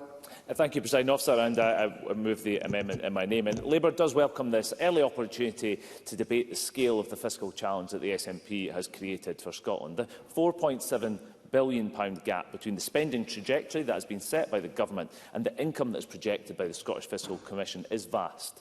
And how this issue is tackled will be, I believe, the defining issue of this Parliament. It will affect everything else that we do. Now, we might all wish that it could be defined by how we arrest the decline in our schools standards to best equip our nation's children for their futures, perhaps starting with understanding why pupils are a year behind those in England in mathematics. And there are long-term economic consequences for these outcomes as well. And we might all wish it was about addressing the drugs death crisis. No, just getting started, Mr McKee, thank you. The worst in the developed world and over 3 times worse than other parts of the UK under the same drugs laws. We might wish to deal with social care, NHS reform, online crime and much more. These are the many issues that hang off the back of the fiscal choices that we make as a Parliament. Instead, we do have to deal with this overarching fiscal malaise that was forewarned and for which the Government has yet to present a coherent answer. The Institute for Fiscal Studies' assessment of the SNP spending plans in the election was absolutely brutal. The increases in spending commitments of £1.4 billion without any identified credible funding could actually increase the fiscal gap to some £6.1 billion. Unfortunately, the big answers will not be found in the scope of the measures that the Government has identified today in their, motion. They have actually failed to quantify how much that is. The proposed mansion and jet taxes would account for, by my calculations, up to around 0.33% of the gap. I've rounded that up and I've been rather generous, frankly, with the assessment. I don't believe the Government does believe that those numbers, these measures, are actually commensurate to the scale of the challenge. Yes, certainly. To clarify, he said that the fiscal gap was a consequence of government spending plans and with no plan for it. I think he's wrong on both of those counts. The fiscal gap is based on projections of past increases continuing into the future, and that isn't necessarily government policy. And also in the IFS, the Fraser of Allender was clear on this. The spending review that we published earlier this year laid out how the Government was intending to be able to close that gap over the 5-year period. Michael Mara. I certainly think we would have to differ on some of the analysis, Mr McKee. Certainly about the demand in our public services, and they're recognised. If you look at the many reports published by the Scottish Fiscal Commission, they are absolutely clear that demand in public services and requirements, whether it be for the cost of climate change, will continue to rise, not just over the course of this Parliament, but in the future. We know that projected health spending with an ageing population will continue to grow. So part of this is about recognising demand as well as the policy choices that he and his colleagues in the Government have actually taken. But we do need to see a far more serious approach. And if appointing the Axe-Master General to the Cabinet is the solution for the remaining 99.7% of the gap, that would be, frankly, ruinous for our public services. I think that Mr Rennie identified some of this about what is the balance. What is the balance between the key issues about spending, about taxation and, crucially, about growth? Had Scottish Labour prevailed in the election, we would have been undertaking an urgent process to set all of this right. Instead, the SNP won a handsome victory in May. But incumbent on them is the duty to honestly appraise the budget in a manner that they have failed to do for years. We know we have had 3 years out of the last 4 we have had an emergency budget. We can't be in that situation again. But I welcome the Cabinet Secretary's commitment that she made to report back on the status of the tax advisory group that was advising her predecessor in government. We have to make sure that we get the right balance, as I say, between how much income is taxed versus wealth and its tax, because there is trade-offs in all of these issues, and it can't just be always viewed as additional, despite the fact that the broad challenges that we have. So what consideration will the Scottish Government give to the behaviour effects of these taxation policies that they're talking about today more generally? I think it's crucial that we get the right advice on that for the Government and for the Parliament. So in the spirit of this collective endeavour that we all have to put our shoulders to the wheel and get on with, the Labour amendment asked the Government to be good to their words today, and I believe that they are going to do so, and that is very welcome. The First Minister has variously committed to looking at business rates and addressing what business leaders know to be a broken system. He met with Sir Tom Hunter on the 14th of May and personally promised him reform. This week, the First Minister further pledged to act on the Fresh Start campaign being mounted by the Courier, the Press and Journal and the Sunday Post to bring forward rates relief to day one on taking on a vacant property. This measure is proposed to help discourage empty properties, encourage business business growth on high streets in towns and cities. And I think we would all share the observation that we need action in these areas. But Labour believes that this has to be seen in the round with a comprehensive review of business rates, so that we actually use them best to encourage growth rather than seeing them as punitive. And we will all have inboxes that are already beginning to groan with people who are suffering as a result of rates revaluation. So I sincerely hope that Parliament as a whole can back Labour's call to get this underway today. But Scottish Labour also wants to see immediate action in this Parliament on council tax reform. If this is ever to be done, then surely it has to happen now at the start of this parliamentary term, given the political constraints that always seem to present themselves. Even in my 5 years in Parliament, elected in 2021, I have become so tired of the obfuscation and excuses, the reports that have been commissioned and shelved, the dancing on the head of pins in the language of consensus, when what is required is good leadership and a solid majority in Parliament. The government have to step up, and if they do, we will be partners in trying to get a solution. The SNP's 20-year failure to reform council tax is a big part of why our local communities are a shadow of them for themselves, why our streets are so dirty, why young teachers are flying off to Australia looking for work in the want of a permanent contract, why councils are racked with conflict between workers that are being asked to deliver the impossible and managers who are being asked to pretend that the impossible has been achieved. So let's start this session with that openness to getting a solution. And I think it's absolutely on that basis we bring our amendment today, and I hope that the whole of Parliament can vote for it. I call on Patrick Harvey to speak to and move Amendment 249.1. Thank you very much, Presiding Officer. And it's my first chance on the record to congratulate the new Deputy First Minister on her appointment, and I'm pleased that she's chosen to bring a debate on this topic so early in the session. Greens have, of course, led the case for wealth taxes, both here and at UK level. It's Green voices who are most clearly advocating for change. And we do that because we know that the richest 2% have more wealth than half the population combined, and we believe that is simply indefensible. But it's not just the Greens. Members will have seen the briefings from a range of organisations for today's debate. The STUC tell us that the growth in wealth of Scotland's 10 richest people has outstripped workers' wages more than sixfold since this Parliament met in 1999. The Tax Justice Network, which includes Oxfam Scotland, the Poverty Alliance, the Health and Social Care Alliance and others, they describe wealth tax as one of the most promising opportunities for building a more prosperous and sustainable Scotland. And 85% of people in Scotland want taxes on the wealthy to increase. Just a moment. That includes a large majority of very wealthy people themselves, as the organisation Patriotic Millionaires have shown us in their briefing. I give way. Craig Hoy. I thank Patrick Harvey for giving way. Would he concede one point, however, that the very wealthy are also likely to be the most mobile and therefore can take their wealth and their assets out of Scotland? Yeah. Patrick Harvey. Well, if he reads the briefing that I just mentioned, he'll see that the vast majority of millionaires who were canvassed by that organisation are more worried about doctors leaving the country than they are about millionaires leaving the country. We need to face up to the fact, Presiding Officer, that what poses as trickle-down economics is in reality Hoover-up economics. It always was, and it has led to the hoarding of wealth by those who are least in need. So if the SNP now agree and accept the case for a bigger role for wealth taxation, that's great. But we are going to need to hear some specifics, more than we see in the motion, and if cross-party talks are being offered, they will need to come with real political will to act. To be clear, Presiding Officer, I do really welcome the progress that has been made. I should. A lot of it has been the result of pressure from the Greens. The private jet tax, the mansion tax, both positive steps. They both show that tax can be successfully targeted at those with the most and those who consume more than their share. And I'm also pleased that support is growing for the so-called Amazon tax, one that's targeted at some of the biggest and wealthiest companies doing business, the online retailers. The Greens support it, the SNP support it, I understand that Labour support it. Today's Green amendment gives Parliament the chance to endorse it. But let's be clear, however welcome these steps are, on their own they have been modest measures.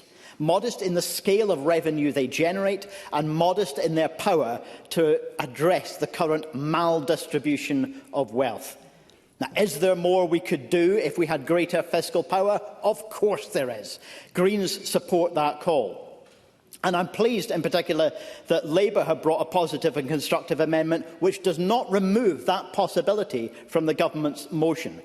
But it's equally critical that we don't use that possibility of new powers as cover, as an excuse to delay action where we can take it within existing powers. Because the single most significant element of wealth tax in Scotland is a broken system, and it's the single biggest example of failure in the history of devolution.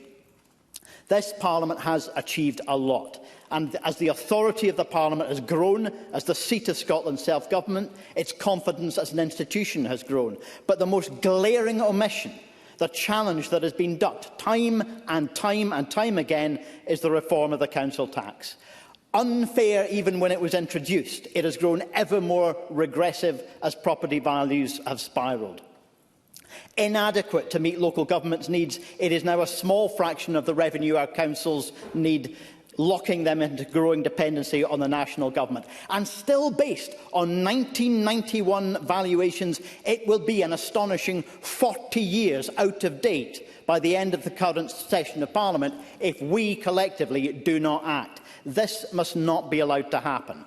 A modern, progressive property tax would help cut inequality. It would let our councils invest in their services, and it would help to prevent even worse inflation in the cost of housing.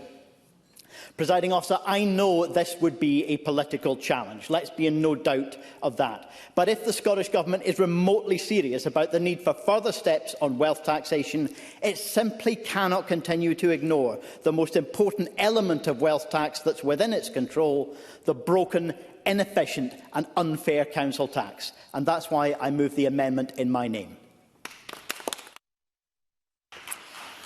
I call on Craig Hoy to speak to and move Amendment 249.3. Thank you, Deputy Presiding Officer, and can I move the amendment in my name? Now, I think we all know why this debate is taking place, because the SNP government and John Swinney are in hock to the Scottish Green Party. A party that does not even believe in economic growth now has influence, albeit now from out with government, over the SNP administration's tax policy. But just because they are no longer in government doesn't mean that the Greens cannot do real and lasting damage to the Scottish economy and to Scottish workers and to Scottish businesses, just as they did when they were in government. So let's start with a few home truths, the basics that may be lost on some of the more wackadoodle MSPs elected to this Parliament in May. Firstly, there is no such thing as exclusively public money. There is only taxpayers' money, and government has a duty to spend it wisely. Secondly, government should have a very good reason to tax people's income and wealth. They have no moral case and no justification to do so otherwise. And thirdly, taxing anything beyond a certain point can and does generate less of it, something that this government has seen clearly in the last Parliament. I'll take an intervention. Patrick Harvey. A little premature, Presiding Officer, but I'm grateful for the intervention. Does he agree in principle that abolishing poverty is a legitimate reason to impose taxation on those who have more than their share? Craig Hoy. Growing the economy is the legitimate way to eradicate poverty, and if we grew the economy, therefore we would not need the burgeoning benefits bill that the SNP has presided over for the last 14 years. Now, there is, I believe, Mr Harvey may disagree, there is, I believe, a moral and a social case for cutting tax. It's just that it's something that this government doesn't see and this Parliament has never tried. And I remind ministers of one simple fact. This Parliament has tax-varying powers, not just tax-raising powers, and that's why the Scottish Conservatives proposed a fully costed set of tax cuts during the last Parliament. And that is why we will continue to argue in this Parliament, as our amendment does, to reduce income tax to stimulate the much-needed growth that we all want to see to fund Scotland's public services. But the inescapable fact is that Scotland now pays more than £1.8 billion a year in tax than they would if they lived in the rest of the UK.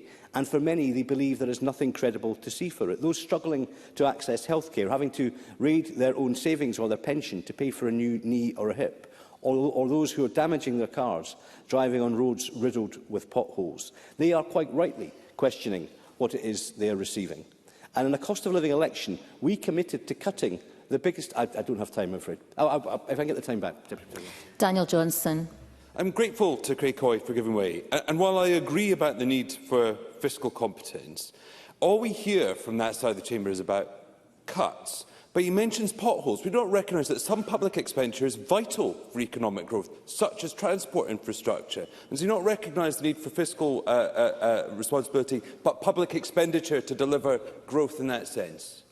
Craig Hoy. Absolutely. But the best way to generate tax receipts is to keep people in employment, something that his party fatally undermined when they increased national insurance tax on jobs that forced people out of work, out of the labour market, where they were contributing to the economy and are now in receipt of benefits. That's how you fundamentally unlock the money to, as we all want to do, improve roads in constituencies like Dumfriesshire. But to those who say somehow that cutting tax is inherently bad, let's think about that for a moment, because there is no contradiction between being fiscally conservative, being pro-business, and yet wanting better public services and being modern and compassionate. And I want to address head-on the size of the deficit that this government now faces, and to address its causes. Ministers face a £5 billion deficit by the end of this decade. But let's be clear, this is down to overspending, not down to a lack of tax receipts. So I welcome Ministers' desire to cut the size of the state, but I question their ability to do it and their commitment to achieving it. And notwithstanding the SNP's pledge to deliver free school bags for all primary children and a culture payment for all 18-year-olds, the Deputy First Minister has her head in the sand when it comes to the biggest problem of all, namely cutting the SNP's benefits bill. Because by the end of this decade, the bill will reach £10 billion, and I have heard nothing from the SNP, nor from the Greens, nor from Labour, nor from Reform, that actually signals a commitment to reducing the benefits bill. We, on the other hand, have been crystal clear. We would reintroduce the two-child benefit cap, we would apply it to the Scottish Child Payment, and we would significantly overhaul the adult disability payment to ensure it fairly promotes work. Now, I also want to address this issue of wealth taxes. Is the SNP... I don't have time, I'm afraid. I've taken two. Well, if I can get the time back, Deputy Presiding Officer. Somerville. Would the member recognise that adult disability payment is to do with the additional costs of having a disability or long-term condition? It doesn't have anything to do with whether you're in work or not. And indeed, decreasing adult disability payment actually takes away support that encourages and supports people into work. I fully understand that that was the central policy proposition when the benefit was introduced. But with a significant growth in the number of young people with mental health conditions, can she explain to me what additional costs they experience, particularly those who are not working? The government has conceded the point that it needs to review the way this benefit is operating, and fundamentally it has to, because it's totally unaffordable. And that's why we argued very strongly for that. And to go back to the issue of the wealth tax, is the SNP, under the influence of the Green, now so infected with a politics of envy that it effectively wants to shut down wealth? Talk of a private jet tax. I won't give way. I think I've been quite indulgent. Could I ask members, when they're making an intervention, to press their buttons? I know a number of members haven't been doing that. The reason is that it helps with broadcast, if they could do so. I don't believe I do have time, unless you're still giving out... I think it's the presiding officer. Member for giving way. It's just because it comes on to the question of wealth. And I would like to ask him in all sincerity what the Conservative position is with regards to wealth, ownership and questions of equality and distribution. Because there is a tradition within the Conservative Party, going back to Noel Skelton and Harold Macmillan, which thought about these things very deeply and seriously. And does he recognise that profound wealth inequality in society does not only create social ills, but also profound economic ills as well? Craig Hoy. You can go back beyond Macmillan and go back to Disraeli and others to recognise that that principle of one nation conservatism is still alive and well. But it is how you tax the wealthy and how proportionately you tax the wealthy and how effectively you tax the wealthy. Because I'm going to go on and say is if we simply send a message out to those globally wealthy individuals that Scotland is a hostile environment, then I do believe fewer of them will come and more of them will leave. And that is the fundamental reality that is lost on Patrick Harvie. And that's why we must guard against that. But the point I made to Mr Harvie earlier is that some of the wealthiest Scots are also the most socially mobile. Take Alan Cummings, who lives in his $5 million Manhattan townhouse, or Brian Cox, who divides his time between the UK and the US. But when he comes to Britain, he chooses Primrose Hill in London, where he avoids the SNP's high taxes. And whilst Mr Cox is happy to fly north to Scotland, I'm not sure in a private jet or not, Mr Harvie, he doesn't want to live here. And this is what he explained, not clearly in an SNP broadcast. I find Dundee difficult, he said. The poverty is very hard to take, to see the heroin addiction, to see where it's got to. Strange that that didn't make it into an SNP party election broadcast. Now, to turn to the motions before us today, on the Labour motion, I agree on the need to examine business rates, but remind members that during the last Parliament, budgets which the Labour Party did not oppose repeatedly shortchanged Scottish businesses on rates relief. On Reform's motion, I note the reference to the Institute for Fiscal Studies, and I commend them on SNP levels of selective quotation. For was it not the same IFS who described the party's self-funding tax cuts to be a mirage and not credible? But in closing, I want to turn to the Greens amendment, because this perhaps sums up the timber of this debate. And to that I pose one question. When there is there's little or no wealth left in Scotland to tax, when the wealthy have gone and when the tax base shrinks, how on earth do we fund the public services our country needs and our country deserves? And that's why we will vote against this motion tonight. That's why we will also steadfastly oppose any further tax increases or any attempt to further devolve tax powers to this Parliament. Fair tax, low tax and a growing tax base. Those should be the watchwords of this Parliament in this session. I call on Willie Rennie to speak to and move Amendment 249.5. I move the amendment in my name. When I intervened on the Cabinet Secretary to ask her about the balance of her speech, the next sentence from the Cabinet Secretary was about another tax. And she may say I should take the whole speech in its context, and she did talk about other things. But the message that I think was clearly sent out from that speech was that it was a traditional tax and spend approach and policy. And the trouble with that is we need to have trust in taxation. And we saw what happened when Hamza Yousaf was the First Minister, that he lost control of the narrative and of the rhetoric. And it sounded like he was going to increase taxes forever. You got very excited about the prospect of what more taxes he could increase.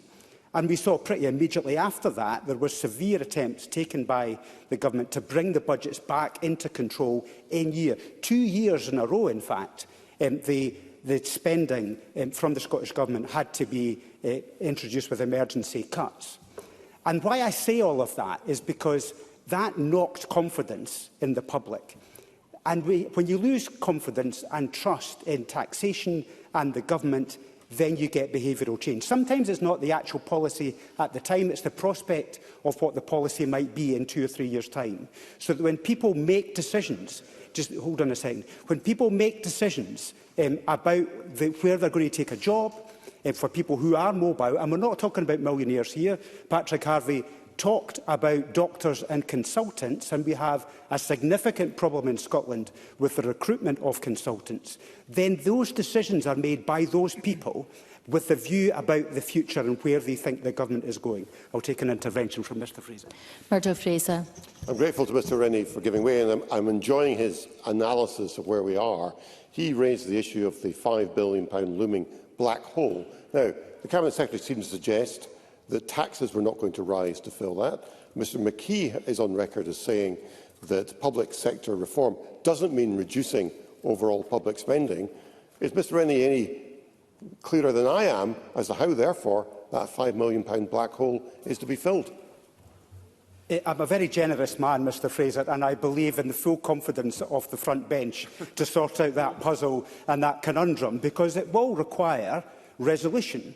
because it's looming fast. The £5 billion, which the Cabinet Secretary couldn't quite bring herself to say, is a huge number that will require resolution very quickly, because these savings take a long time to implement. It doesn't just pull a lever and things happen. Things take a long time to happen. So I do have confidence in Jenny Gilruth and Ivan McKee to introduce the changes that are required, because I think the First Minister has set them that task.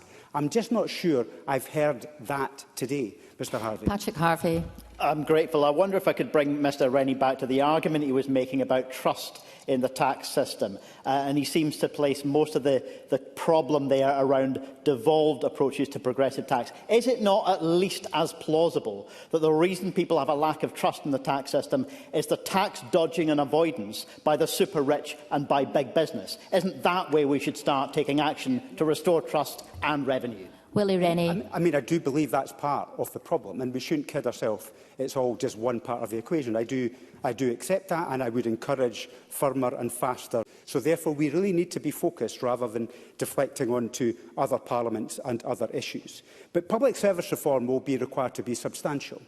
And I do think we are going to have to engage in new methods of reform, and I will work in partnership with Ivan McKee and Jenny Gilruth to make that happen and reach agreement if we possibly can, because change is hard, and I accept that.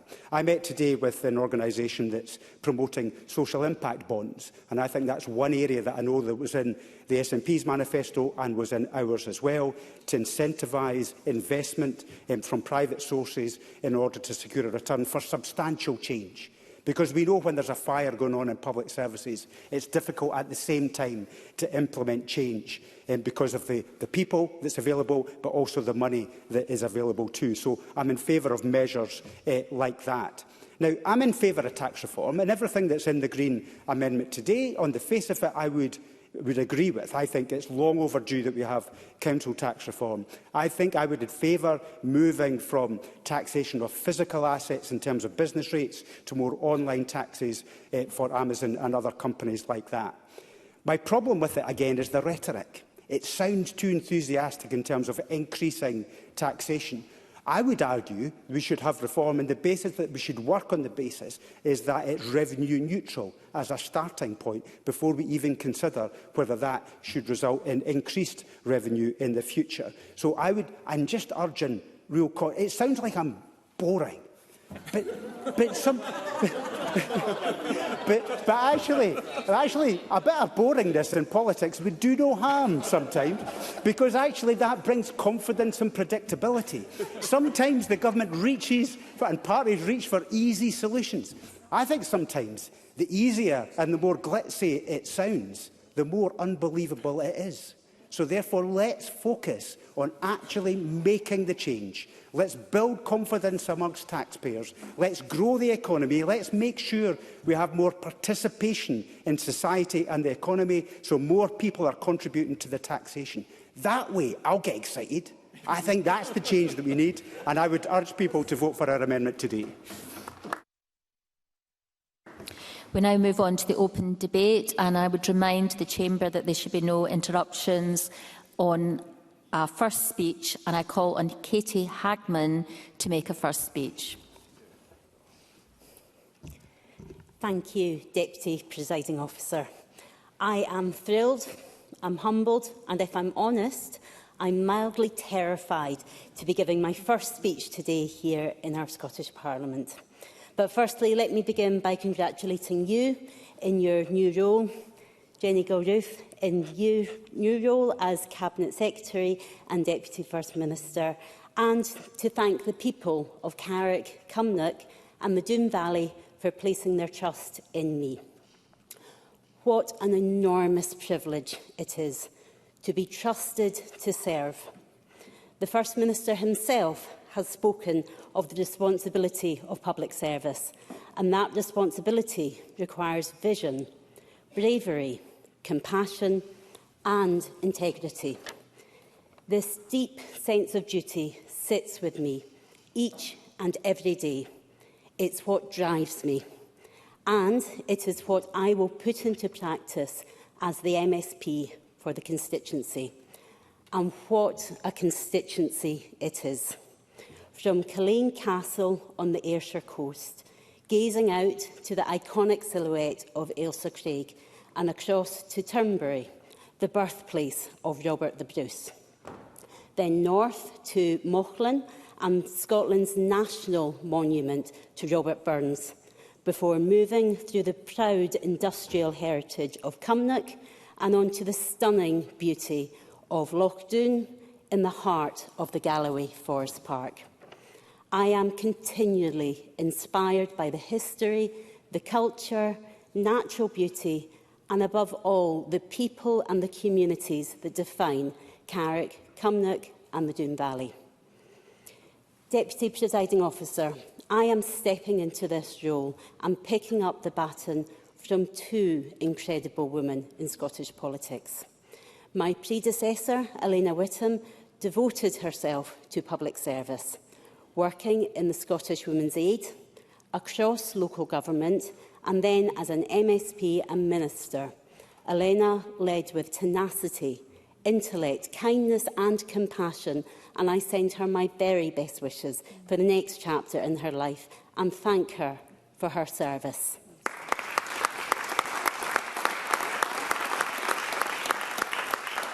Carrick, Cumnock and Doon Valley, though, was also the constituent of the formidable late Jean Freeman. Jean led on the creation of Social Security Scotland, enshrining her own values of dignity, fairness and respect into Scotland's legislation. As Cabinet Secretary for Health and Sport, Jean steered us through the worst of the COVID pandemic with those same values. And she co-founded Women for Independence, ensuring that women's voices were brought into the independence debate. A giant of a woman, I will forever be guided and inspired by her lifelong commitment to public service, social justice and fairness.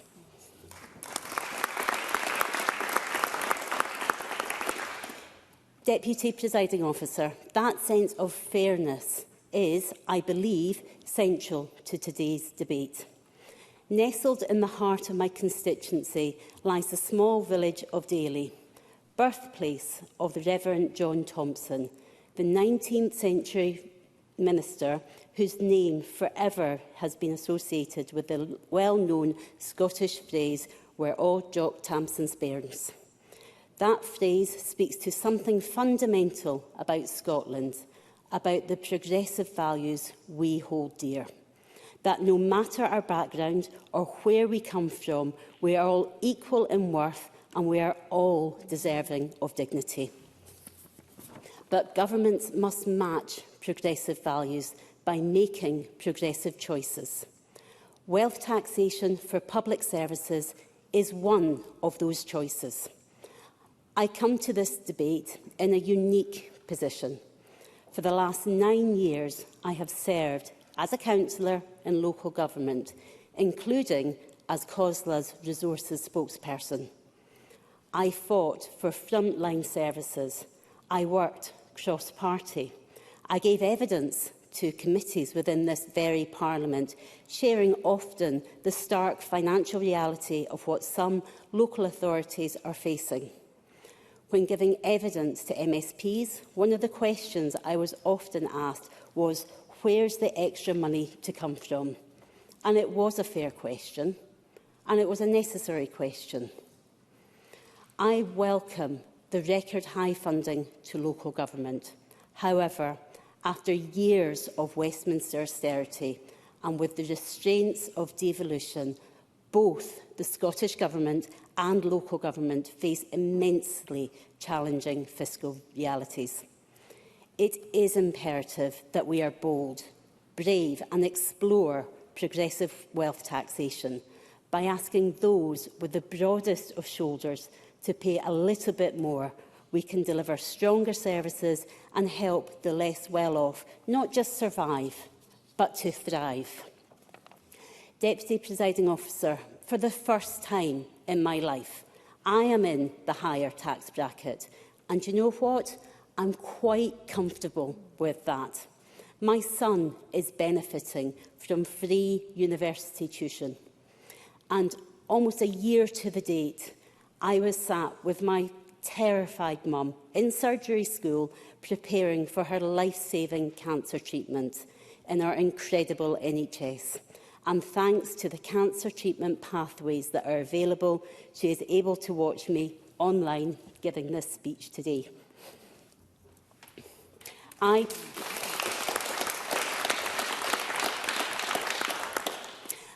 passionately believe in fair, progressive and sustainable taxation to support the delivery of our public services.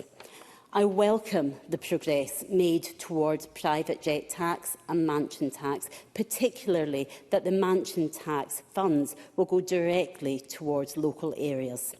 However, as set out in the Scottish Government's motion, we must recognise that Scotland's current powers are limited. I welcome that further steps to explore on how we can go further, whether it's within the current devolution settlement or with the full fiscal powers of Scottish independence. This debate is not ultimately about tax. It's about dignity, it's about fairness, it's about respect, and it's about the kind of country we know Scotland can become. Deputy Presiding Officer, if we truly believe that we are all Jock Tamson's bairns, then we must also believe that prosperity should be shared, that opportunity should be available to all, and that those who have benefited from our society should contribute fairly to sustaining it for all of us. Thank you very much.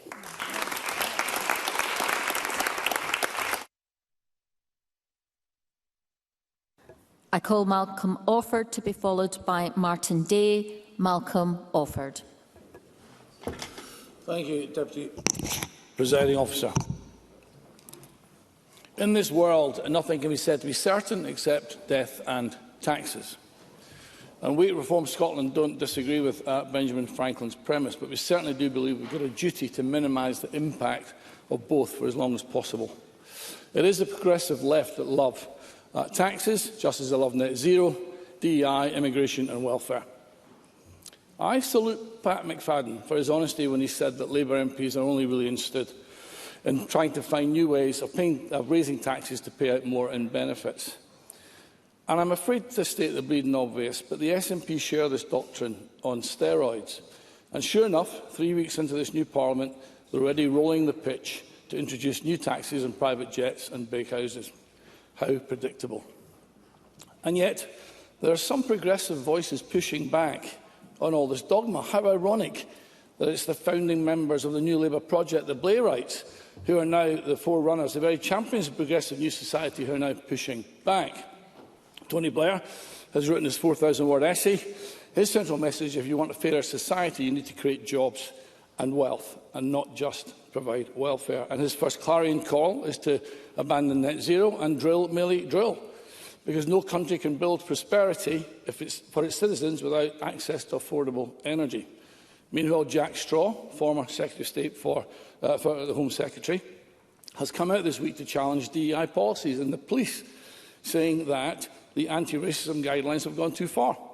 And no wonder when the country reacted in horror to the recent iniquity of the two-tier policing we saw in Southampton this week. But for me, the most significant contributions come from Alan Milburn, former Health Secretary, who stated that too much welfare is actually destroying lives. Wow.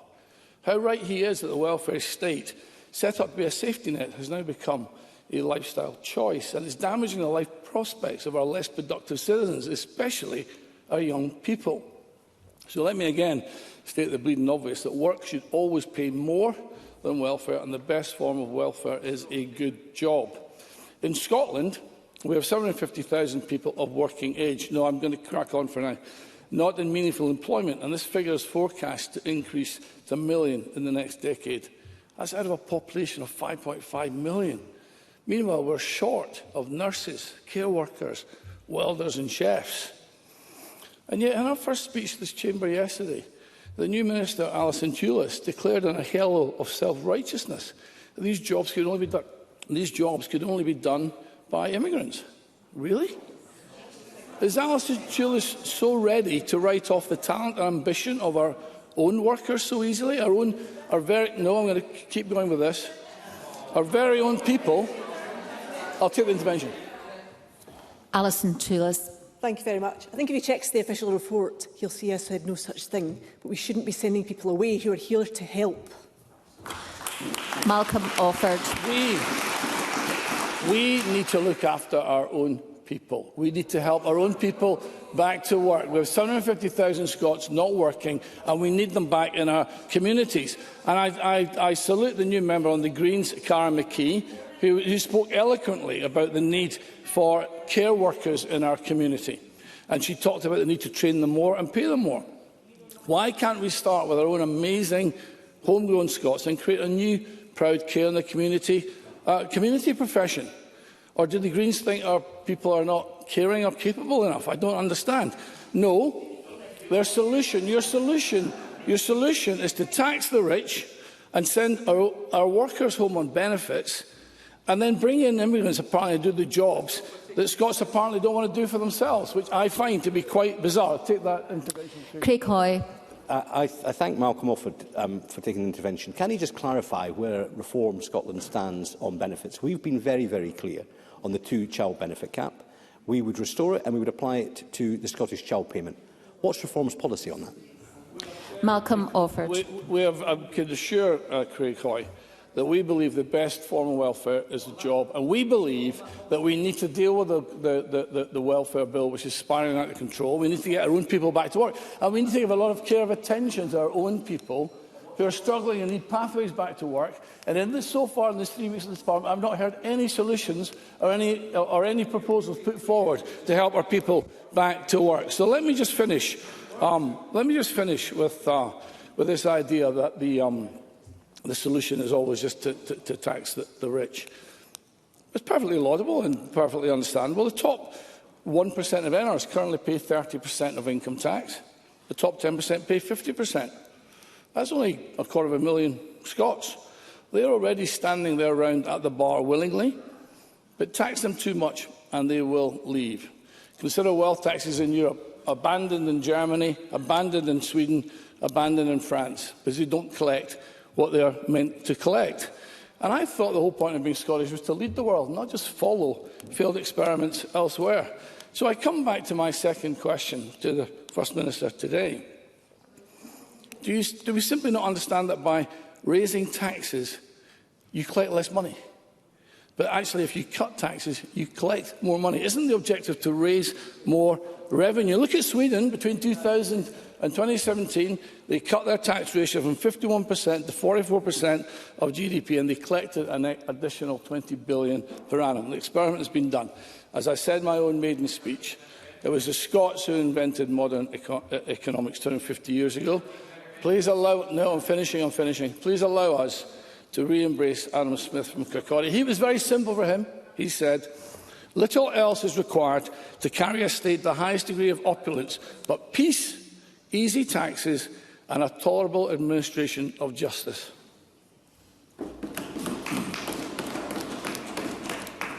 I call Martin Day to be followed by Joe Fagan. To make his first speech, Martin Day. Presiding Officer, thank you. It is an honour to make my first speech in our national parliament as the member for Falkirk East and Linlithgow. I thank the people of my home constituency for placing their trust in me. I do not take that lightly, and I promise, however people may have voted, that I will work tirelessly as their representative. It is a community with industrial and historical heritage, stretching from Blackness to South Alloa and from Grangemouth to Limerick. We sit quite literally between a rock and a hard place, between Edinburgh and Glasgow. And at times, it can feel that way politically too, nowhere more so than in Grangemouth.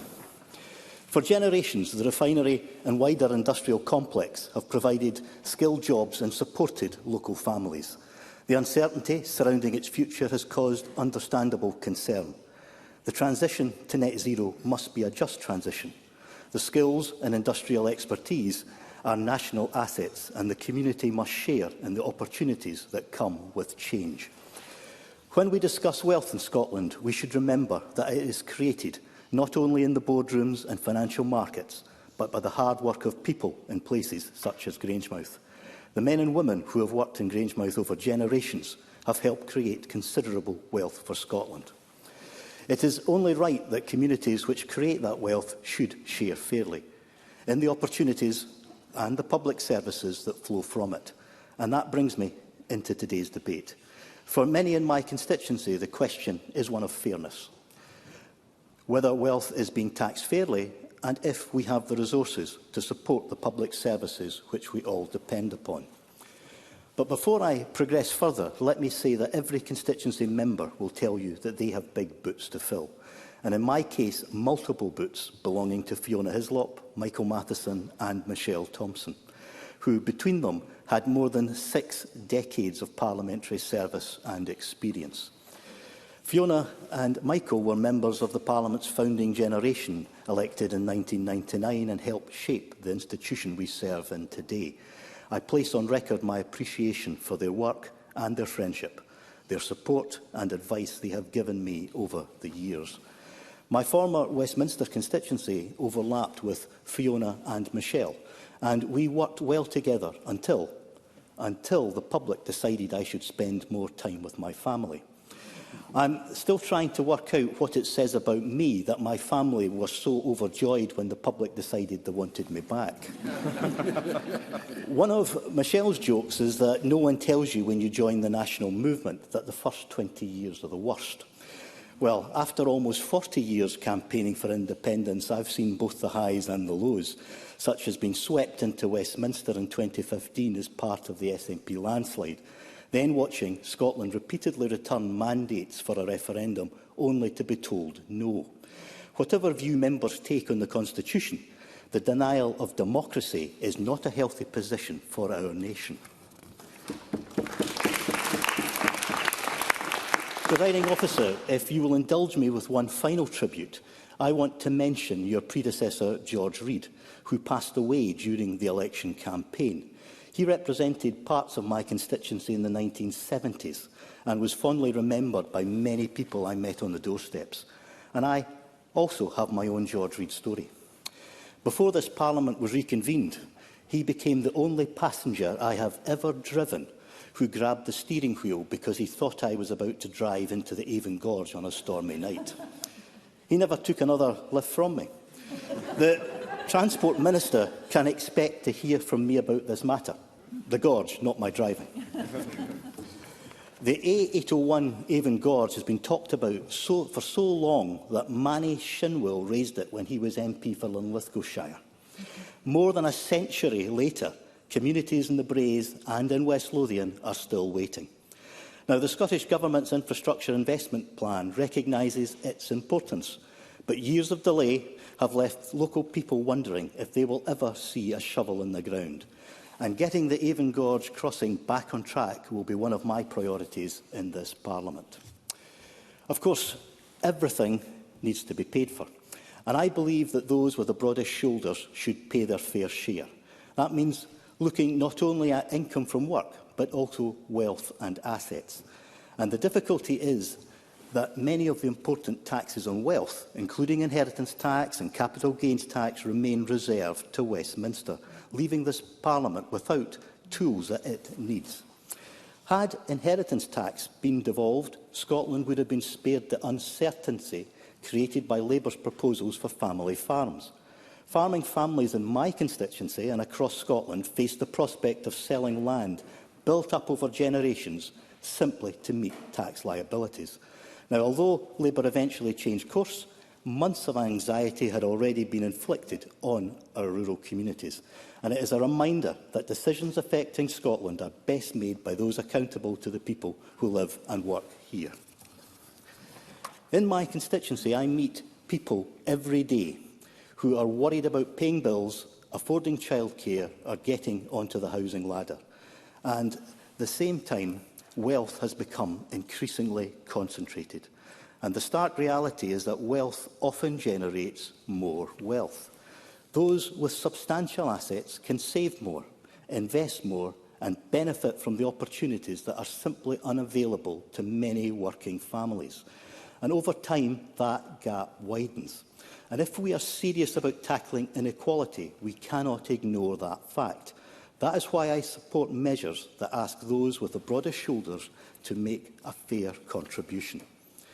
Public services should be funded through a tax system that asks more of those best able to contribute.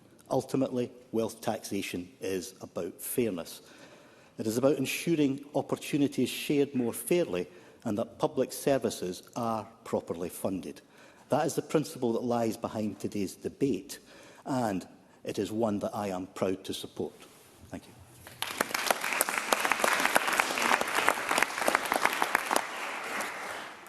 Making their first speech, I call Joe Fagan, to be followed by Bob Doris.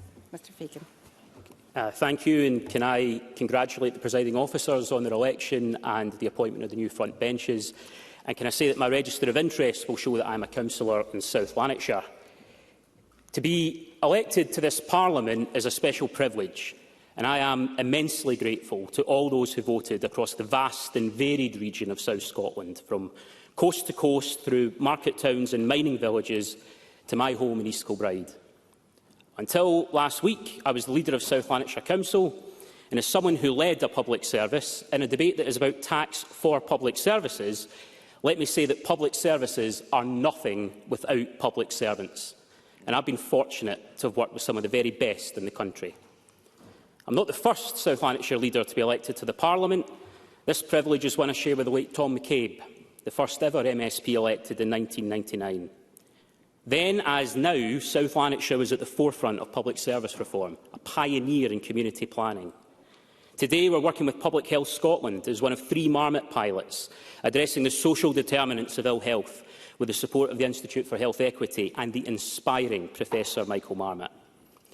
What that work tells us is that it's not just demographic change driving service demand, but disadvantage, health inequalities and vulnerabilities in our society that we have collectively failed to prevent. That was the central message of the Christie Commission 15 years ago. There had to be a system-wide shift towards preventative spending, from addressing the consequences of inequality to tackling the causes. The failure to implement a progressive reform agenda over a sustained period is the underlying reason why the Scottish Government now faces such a wide fiscal gap.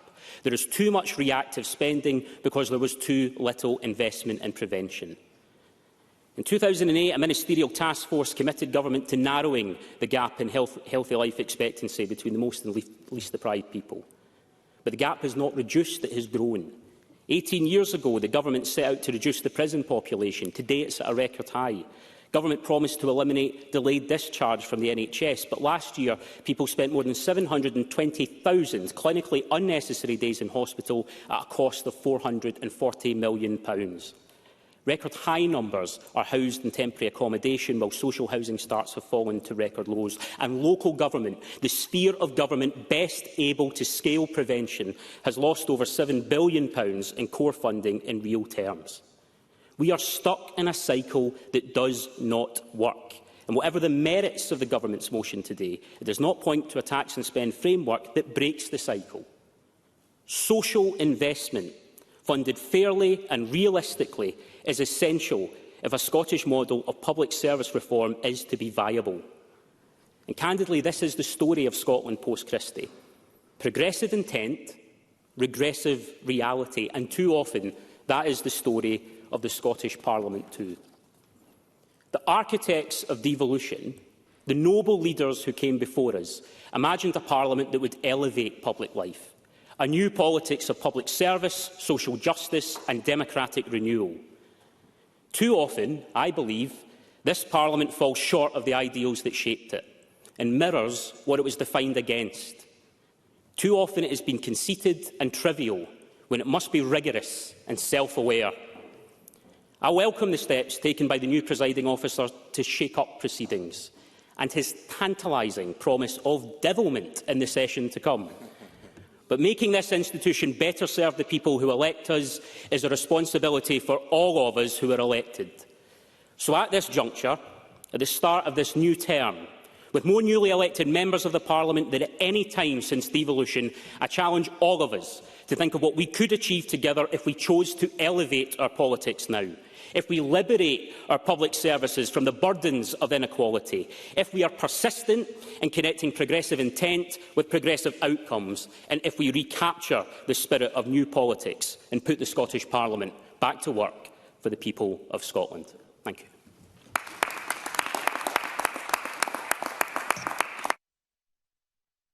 I call Bob Doris to be followed by Iris Dwayne.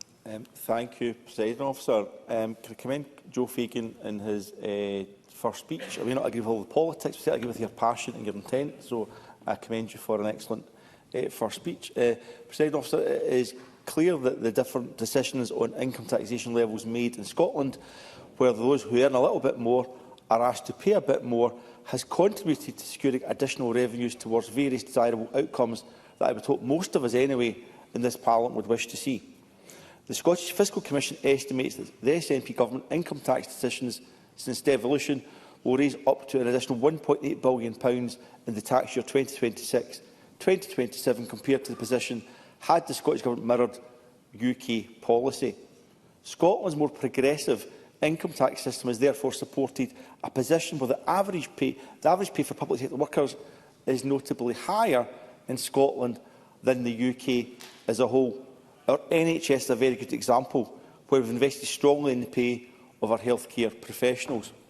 It has also contributed to funding Scotland's strong childcare offer, where families across Scotland have been benefiting from the provision of 1,140 hours of high-quality early learning and childcare since 2021, worth around £6,000 per child each year, or indeed the almost £500 million that the Scottish Government has invested in our Scottish Child Payment, helping keep 100,000 children out of poverty here in Scotland.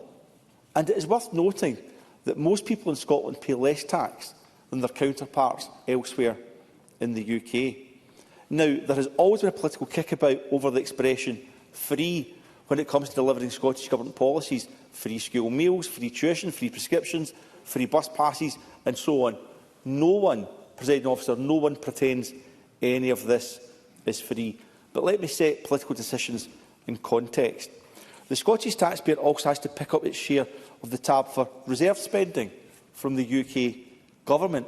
For instance, the £3 billion annual running costs of Trident, the £41 billion cost for a new Dreadnought-class submarine to replace the current fleet, and another £15 billion for replacement warheads, all during the current UK Government Parliament.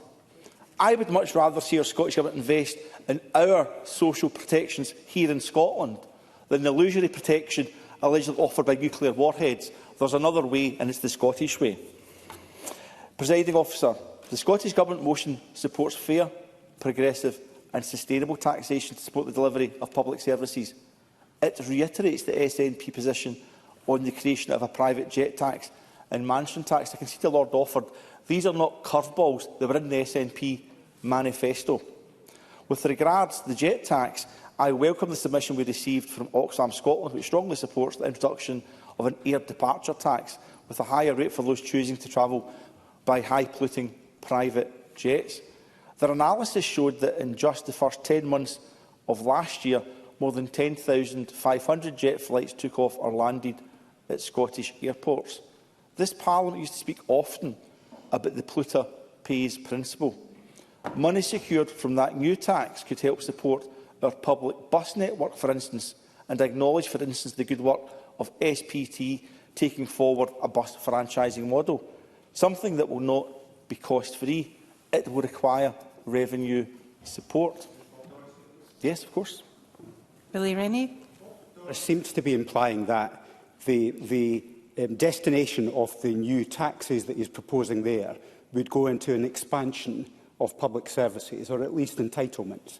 We do not consider any of that should go towards reducing the £5 billion deficit that's coming down the track. Bob Doris.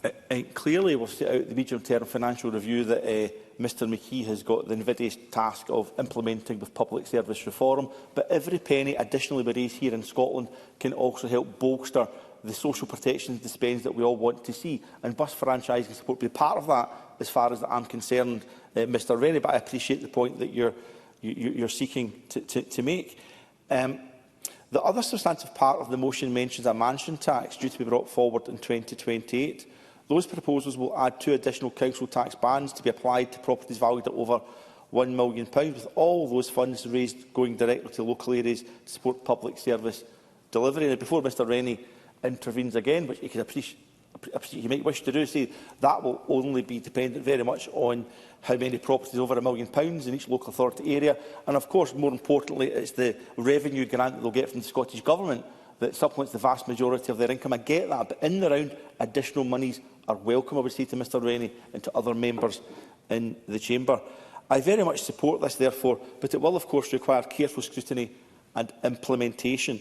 It will involve a targeted revaluation, and it will be interesting to see how much each local authority will ultimately benefit. The new council tax bans on property over £1 million should not get in the way of work across party and across government that needs to be done regarding the council tax more generally. And I welcome the reassurances that Deputy First Minister has given this afternoon in relation to that.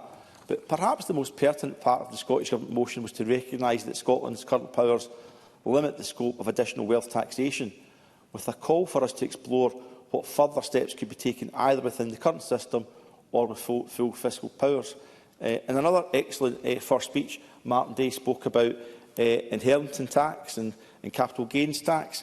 There's also income tax on savings and on share dividends and a whole variety of other taxes. We could look at a basket of taxes that could be considered. But can I say, from my perspective, I'm not suggesting these two tax the rich. That's not my demand. That's not my call within this Parliament. It's to go back to the underlying principles of the SNP motion. It's to make sure our tax system is fair, it's progressive and it's sustainable, and it all has to be balanced. The call for me is not to tax the rich. It's to have a fair taxation system in the round. And in finishing off, Presiding Officer, surely we must be able to do more of that, because as the STUC reminded us in their briefing for today's debate, 5 families hold more wealth than a quarter of Scotland's population, with the least wealth combined.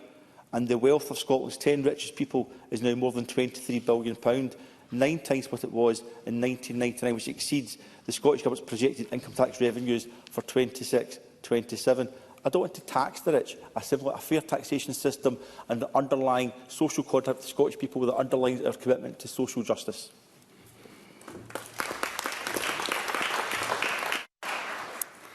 Making their first speech, I call Iris Dwayne, to be followed by Paul McLennan. Iris Dwayne. Thank you, Deputy Presiding Officer. May I take this opportunity to congratulate yourself and welcome you to your post. And congratulations to the Cabinet Secretary as well. I'm looking forward to working with you across the next 5 years. As this is my first speech, and I must admit, agree with my SNP colleague, it is a terrifying prospect, but it's also an honour to stand here as one of Glasgow's newest regional MSPs, after running what was an incredibly positive and hopeful election campaign. In Glasgow, hope beat hate and progress beat stagnation. I'm proud that hundreds of activists from a variety of backgrounds came together and joined me to knock thousands of doors. But the real work begins here. I'm looking forward to serving and fighting for my constituents in the greatest city on earth over the next 5 years. And of course, there are some new things that I bring to the Chamber.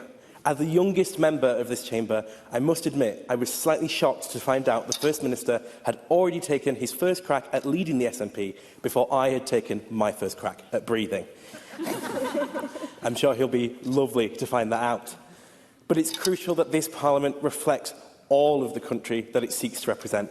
And although I may be the youngest in this Chamber, I am absolutely honoured to bring my experience to all the debates in this place. Our world is changing rapidly, and it has never been so important that our politics catches up with it. But now to the substance of the debate at hand. Colleagues, today we are presented with a fiscal black hole and crumbling public services. Over the next 5 years, it will be the 128 people that sit in this chamber that will make the choices that decide the fate of millions of people across our country. Our constituents now look to us not to point our fingers at each other, but to make the decisions that will help them.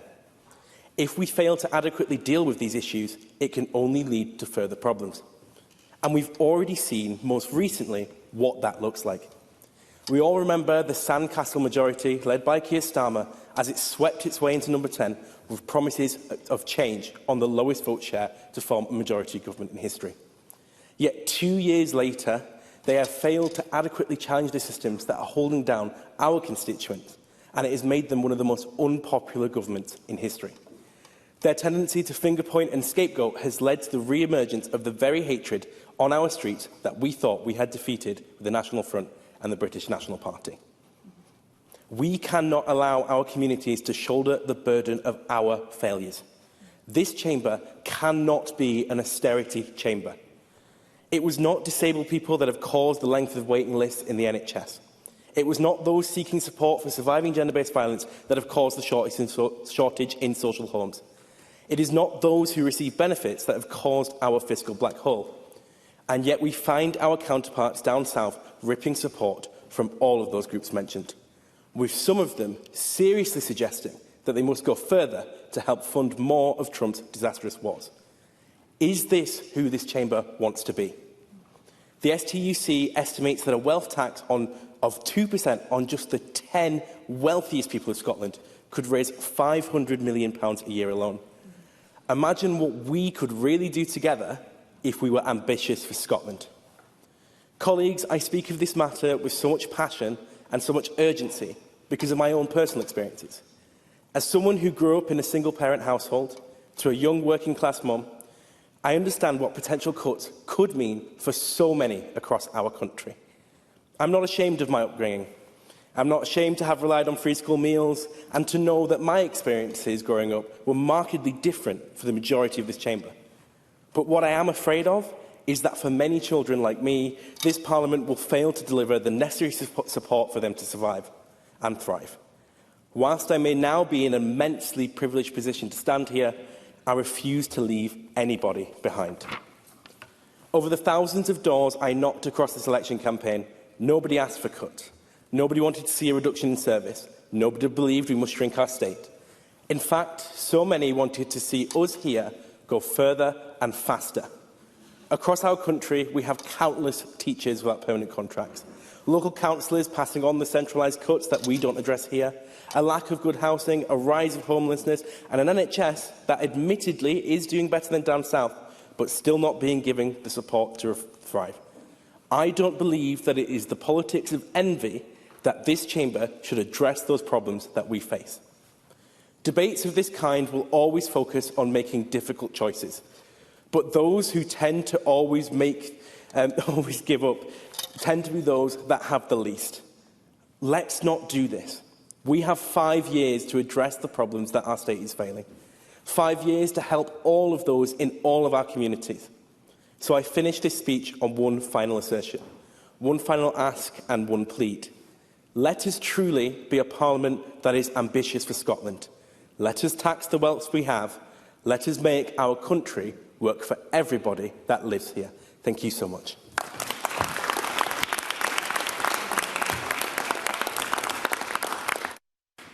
I call Paul McLennan to be followed by Alan Smith. Thank you, Presiding Officer. Our values in Scotland are clear. It's about fairness, solidarity and opportunity for all. Now, as an SNP MSP, I stand here today to champion a progressive approach to funding the high-quality public services that define our nation. But why do we need to do so? We're facing rising demands on our NHS, education system and our local communities. We must have the courage to tax wealth more so than we can invest in the people of Scotland. After 15 years of Westminster austerity, our public services are under pressure. We also have an ageing population, and growing demand means we cannot stand still. Waiting times, recruitment challenges and sustainability issues persist despite real terms growth. Schools and local government also face strains.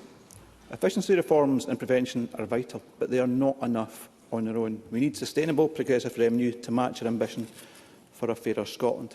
That revenue needs to come from increased economic growth and fair wealth taxation. Wealth inequality in Scotland remains stark. The wealthiest 10% hold a hugely disproportionate share. The top 2% hold more wealth than the bottom 50%. Much of this wealth grows through assets that benefit from Scotland's stability, infrastructure and skilled workforce. all supported by public investment. It's only right that those with the broadest shoulders contribute more to sustain the social contract. The SNP will always act progressively in taxation. We delivered Scotland's most progressive income tax system in the UK, protecting lower and middle earners while raising substantial revenue for services. And we are advancing, as we've heard today, a mansion tax on properties over £1 million and a private jet tax. I was heartened to hear the Cabinet Secretary talk about long-term reform to the council tax and to business rates. Council tax reform is needed in this session. We all need to work together to ensure that this happens. We've had too many debates for this not to happen. It's also an issue that goes to the heart of progressive taxation, and one of the most important things, it goes to the heart of local accountability. The business rates review also needs to support our business base and grow that business base. But we must go further by seriously exploring and developing wealth taxation options. We need more funding to support more nurses, teachers, care workers, expand child poverty programmes and invest in green jobs and infrastructure that grow our economy. But this broader debate is about ensuring success pays its fair share towards... Yeah, of course. You're aware that there are many different ways of generating economic... Mr Hoy, I was late putting your microphone Sorry. on. Mr McLennan will be well aware that there are many different ways of generating economic growth. In his own constituency of East Lothian, there was significant economic growth generated by Torness Power Station, 17 billion in gross value added since that site came on stream. Does he therefore regret his party's decision to close down nuclear energy in Scotland, which has been a huge contributor to the Scottish economy? Yeah. Paul McLennan. Touch on an issue, and I think one of the key things I just mentioned previously was that investing in green jobs and infrastructure that grow our economy. And just last week there was a report out by the CBI which highlighted the green jobs opportunities in East Lothian, and it's the third biggest contributor in Scotland through green jobs. So the future in Scotland and in East Lothian is through renewables. Now, I'll come back. The broadest debate is about ensuring success pays its fair share towards the foundations that make possible. Public polling does show strong public support, including among higher earners, for taxing extreme wealth over cutting services. A targeted, nuanced taxation system, learning from international examples, and there are many out there, and building on property and land taxes we're already controlled, can minimise avoidance while delivering results.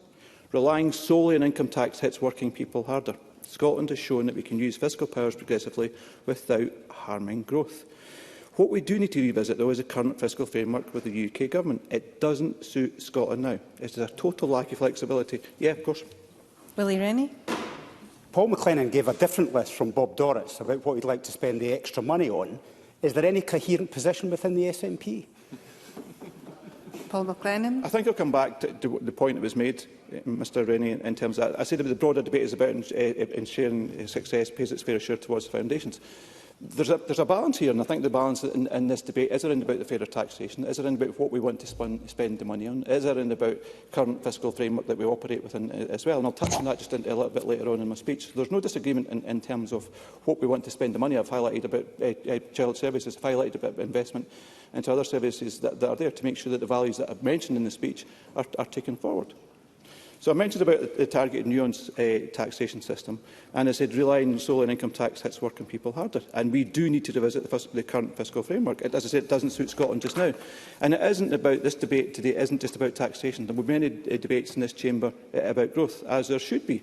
And just today at the Prosper Forum, the First Minister stated, and I quote, "I want a strong economy as key for everything, and I want to achieve as First Minister. We will make our planning system work better, expand apprenticeships and devolve powers to regional partnerships, helping to create more jobs." So the wealth creation point, Mr Rennie, that's been mentioned before, is a really important balance in this debate. Now, the Scottish Government proves that more revenue for frontline services, while most taxpayers pay less than in England. This debate is also about Scotland's future governance. With independence, we would have full control over our levers. And we've heard around about corporation tax today, inheritance tax, capital gains tax. And that includes, obviously, comprehensive wealth taxation to build a fairer, more prosperous country we know is possible.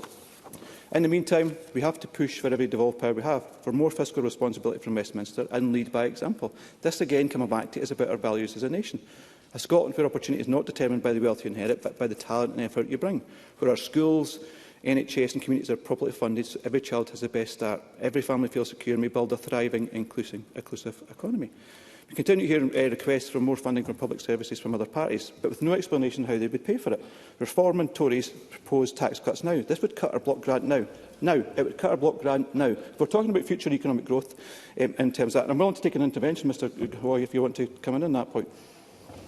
Mr Hoy. Just from a point of clarification, we proposed £1 billion worth of tax cuts and £1 billion worth of benefit cuts, so it was absolutely axiomatic.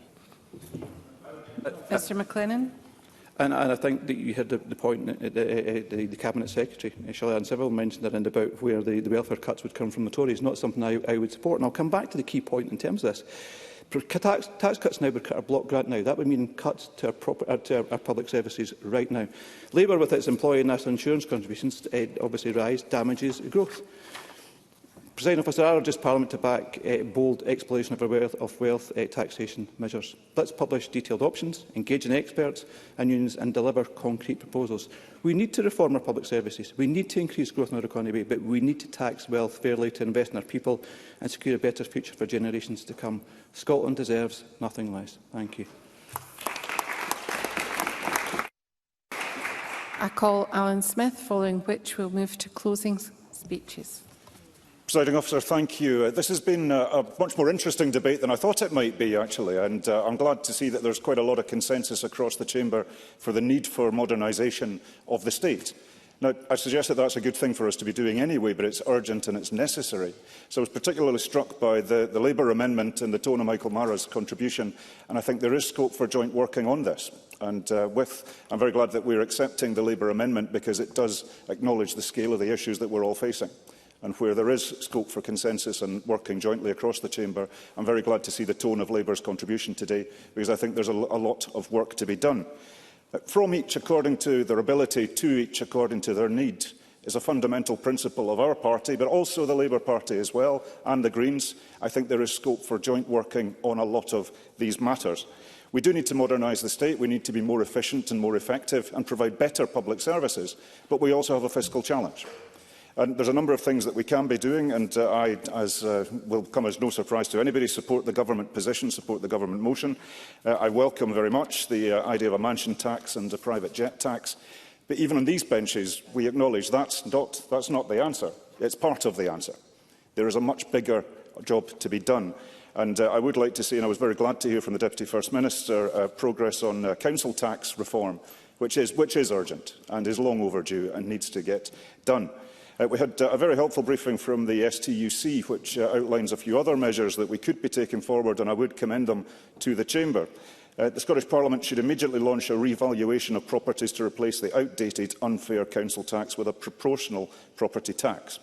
While a mansion tax is a step in the right direction, it's a poor substitute for the wholesale systemic reform of local property taxation. I couldn't agree more, and I'm glad to hear that the Government is redoubling efforts on that.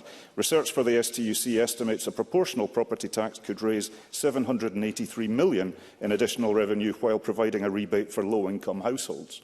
So reform is overdue, it's necessary and could be very, very productive. We also need to focus more on the polluter pays principle. We should be incentivising good behaviour and punishing bad. There are other things that we could do to encourage climate action on that.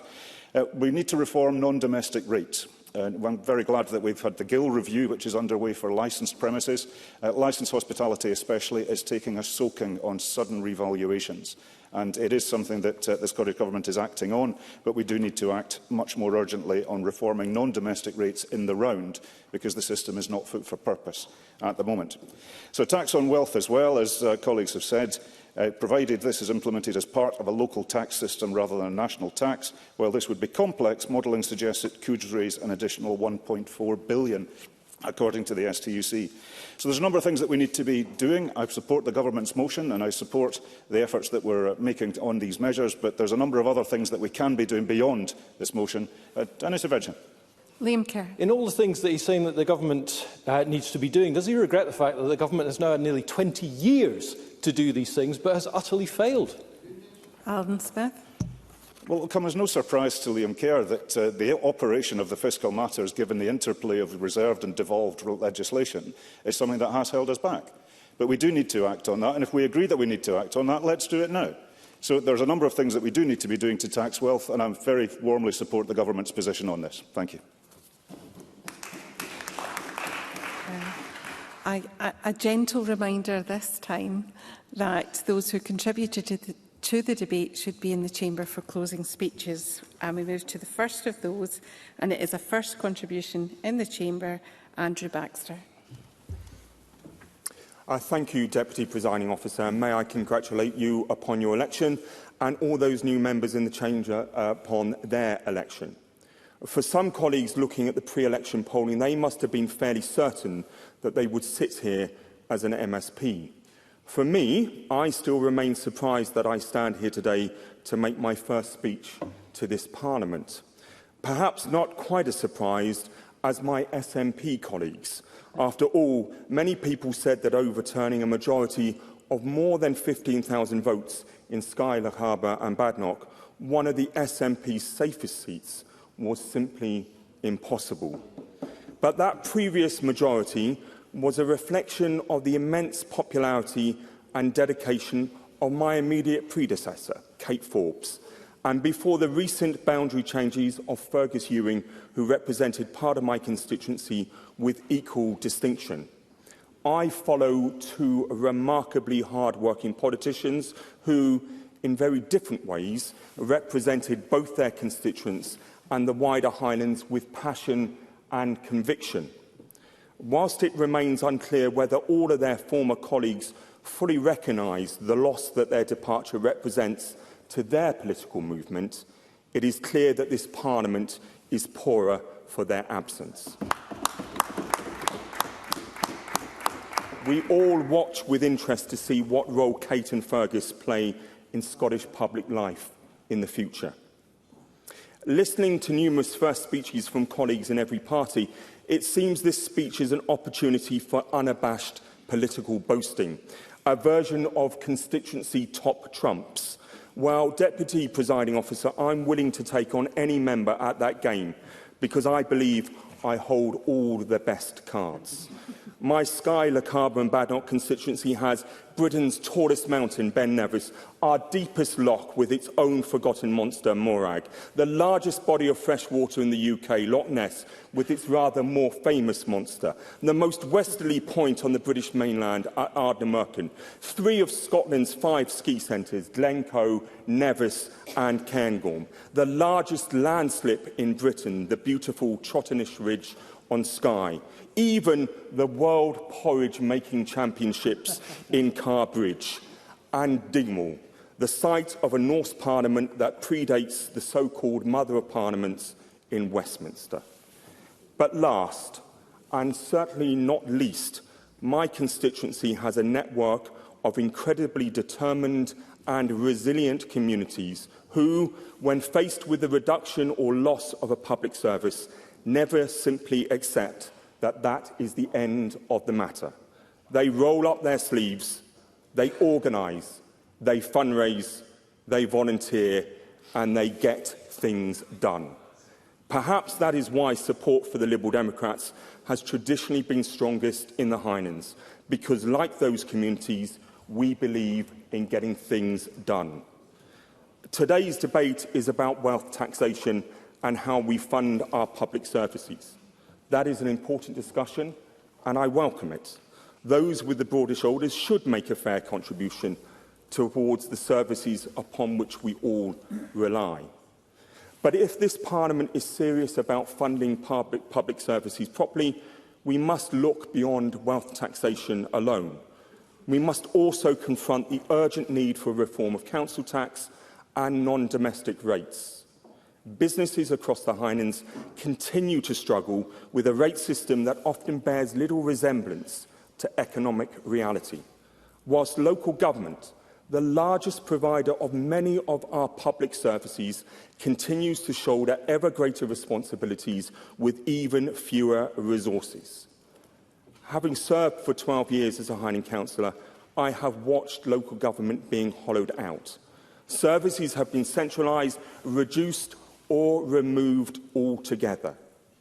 It is fortunate that many of the communities I spoke about earlier have stepped in to fill the gaps.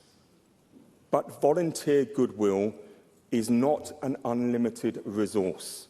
Communities cannot be expected indefinitely to provide public services at cut price rates while government retreats. Because this debate is not ultimately about tax, it is about people. For 17 years, I had the privilege to run my Highland Village post office. Behind a post office counter, you see people at their very best. You also see them at their lowest ebb. Behind every transaction is a story. The small business owner frustrated watching decades of underinvestment in Highland roads that add costs, delays and uncertainty to every working day. The supermarket worker struggling to stay in employment because bus services have been cut back. A £2 fare cap means very little if there is no reliable bus to catch. The parent furious that their child had gone an entire academic year without a permanent maths teacher as they approached their National 5 exams. The man living with bipolar disorder being told he would have to wait a month for a telephone appointment with his own GP. The patient living with chronic pain, facing repeated long journeys simply to access treatment that should be available closer to home.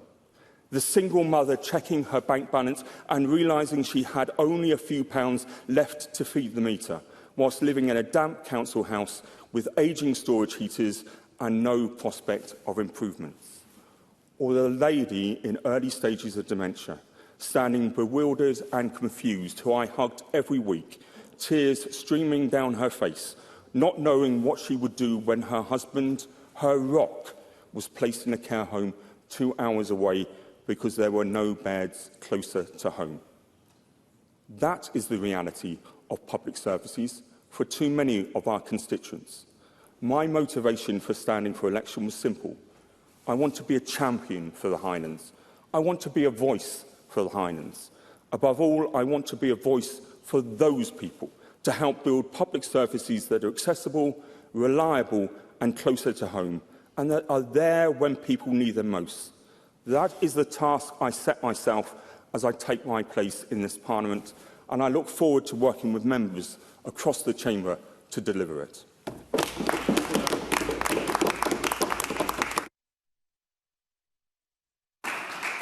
Can I remind members who are taking part in the closing speeches to press the request to speak button? That I call Murdo Fraser, to be followed by Kate Evans. Thank you, Presiding Officer. Can I start by welcoming Jenny Goruth to her new position as Finance Secretary, and also Hannah Mealy-Goodlad, who we look forward to hearing from shortly, and congratulate all those who made their first speeches in this session: Kim Schmillian, Katie Hagman, Martin Day, Joe Fagan, Iris Duane and Andrew Baxter. And not wanting to single anybody out in particular, but I thoroughly enjoyed Andrew Baxter's audio tour of his constituency's highlights. And I think I've climbed most of the mountains in his constituency, and I'm hoping to complete the rest of them this summer, weather permitting. So we're talking about wealth taxation for public services. So it's a very worthy ambition to make sure we have well-funded, effective public services. And yet we cannot increase taxes to a level where that becomes counterproductive. And Liam Kerr made that point earlier in the debate, quoting the economist Arthur Laffer with his famous curve, who made this case many decades ago. Oh, so soon. I will, of course, give way to Mr McKee. Yes. Well, Murdo Fraser agree with me that the Laffer curve, while it says that not all increases in tax rates result in an increase in revenue, what it doesn't say is that all reductions in tax rates automatically result in an increase in tax revenue, something that Malcolm Offer clearly doesn't understand. Well, yes, that's not all that Malcolm Offer doesn't understand, to be fair, Presiding Officer. But I agree with the basic premise from Mr McKee, and I hope he would agree too. Now, of course, the biggest growth we're seeing in the Scottish budget is not spending on public services, but the spending on benefits. And we learned this week from another place, from the Mandelson files. The Work and Pensions Secretary, Pat McFadden, said, "Every meeting I have is, who can we tax in order to pay benefits to others?" And the Scottish Government sound like they're pretty much in the same boat, because we're facing a £5 billion black hole in the public finances by the end of this decade. Not because public spending on services is going up so much as the exponential rise in benefits. And Willie Rennie made a doughty attempt throughout this debate, as we'd expect from Willie Rennie, a doughty attempt to get answers as to how this gap will be filled, because the Cabinet Secretary seemed to indicate taxes were not going to go up. I think I saw reported comments from Mr McKee earlier this week, trying to deny the image of the Mad Axeman or Ivan the Terrible. Some people are disgracefully trying to present him as, trying to say that he wouldn't be presiding over cuts. But if it's not going to be putting up taxes, and it's not going to be cuts, how are we going to fill the gap? I'll happily give way to anybody sitting on the SNP front bench now if they can give me an answer to that question. Mr McKee. Mr McKee. Yeah, I'm a public service reform. But Mr McKee, well, unless Mr McKee was misquoted in the interview that I saw with him when he said public service reform was not about reducing costs, then, well, maybe he was. Maybe he was. Ivan McKee. Cuts means putting less funding in and delivering less services. What it is about is efficiency, which is about improving the level of service by addressing all the issues that are laid out in the 18 work streams in the public service reform strategy. And as a consequence of that, those services become more efficient and cost less money. Thank you, Presiding Officer. Well, I think we're debating these issues next week, so we will get much more clarity, I'm sure, from Mr McKee on what exactly is going to happen. So what's this debate been about? It's been about, more wealth taxes. The motion talks about celebrating a mansion tax and a tax on private jets. Now, I just think this is going in entirely the wrong direction, because Scotland should be encouraging wealth creators, creating a welcoming environment for those of high net worth who want to come here to live, to work and to invest, because that's clearly in our economic interest. Scotland's already become the highest tax part of the United Kingdom, and we know that the population of Scotland is growing less fast than the population of the UK as a whole. So we are not attracting the people here in numbers we need to grow our tax base. And all the time the business community, let me just make this point and I'll give way. All the time the business community tell us differential taxes in Scotland are a barrier to attracting talent. And we know there are people working in both public and private sectors in Scotland who restrict their working hours because the tax burden means it's not worth their while to work longer. And now the SNP want to make matters worse. But perhaps Keith Brown can reassure me that's not the case. Keith Brown. I'm just trying to work out what the approach of the Conservatives is, and thank you to Murdo Fraser for giving way. In the last Parliament, virtually every single member of what was a group of nearly 30 members, maybe more than that, is round reduced, advocated more public expenditure in virtually every area of government and yet wanted to cut government income. It's the economics of Liz Truss. And it's also true to say that the Conservatives have presided over a national debt of over £3 trillion and the highest tax burden since the Second World War. Why should we believe in the voodoo economics of the Conservatives? Murdo Fraser. Because I would say to Mr Brown, what we have to do is deliver economic growth. Because if we can grow and expand the tax base, we don't then need to increase tax rates to get the revenues that we need. And that is where the Scottish Government have been failing, because the the Scottish Fiscal Commission, apologies, Scottish Fiscal Commission talk about the economic growth gap that my colleague Craig Hoy referred to earlier. Now, people talked about the private jet tax as if there's something to celebrate. Talking recently to tourism leaders, I was told that the fastest growing sector in Scottish tourism is what they call the high end of the tourist market. That now represents 30% of total income and is expanding rapidly. So that's high net worth individuals, wealthy people choosing to come and visit Scotland. And what we're going to do, we're going to try and introduce a private jet tax to discourage them from coming to Scotland. That's the opposite of what we should be doing. And I can remember, and some members here will remember, when Fergus Ewing was the tourist minister here in Scotland, and Fergus Ewing arguing for years that we should see the devolution of air passenger duty so it could be passed to this Parliament, so the Scottish Government could cut it to encourage more people to fly here. And guess what? It has now been devolved. We now have air departure tax. And what is the Scottish Government going to do? Are they going to do what that wise man, Fergus Ewing, said? No. And cut it? No. They want to put it up. Yes. They want to make it more difficult for people to come here. They want to damage Scottish tourism. Yeah. If only we could get Fergus Ewing back, Presiding Officer. Absolutely. And we know too that we have a problem with a lack of venture capital in Scotland, because we're very good at generating ideas. We have great spin-offs from our universities. But what they find is, once they get above a certain size, they cannot get the venture capital they need in order to grow. And so many, therefore, end up being sucked away to the Golden Triangle in the south of England or overseas to the west coast of the US. Yeah. And the reason we don't have enough venture capital in Scotland is because we don't have enough venture capitalists in Scotland.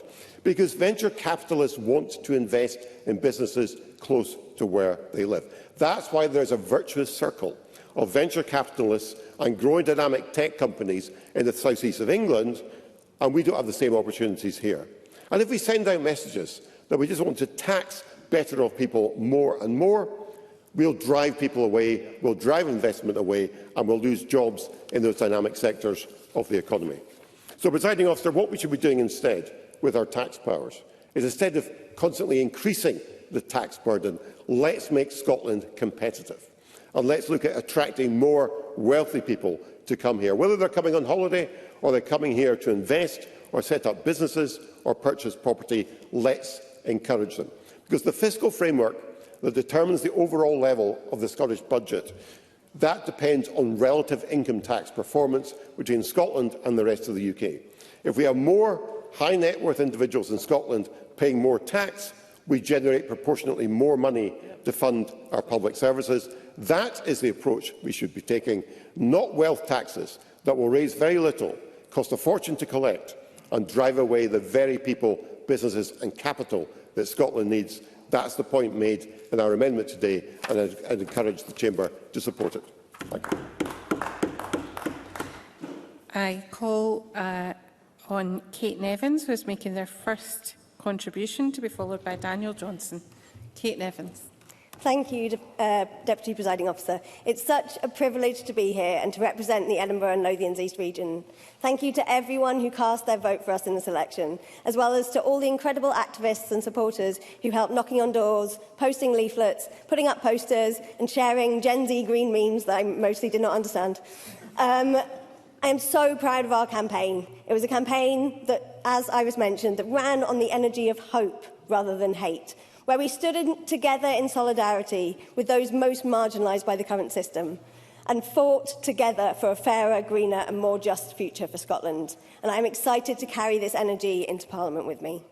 Thank you also to Alison Johnston, my predecessor on the Lothians list, who has been an inspiring presiding officer for the past 5 years, as well as leaving an incredible green legacy as an MSP. I realise that some of you may already be aware of me as the newly elected MSP with some rather radical ideas about the world. And maybe some folk feel a little trepidatious about me. And that's okay. I don't expect everyone here to agree with my worldview.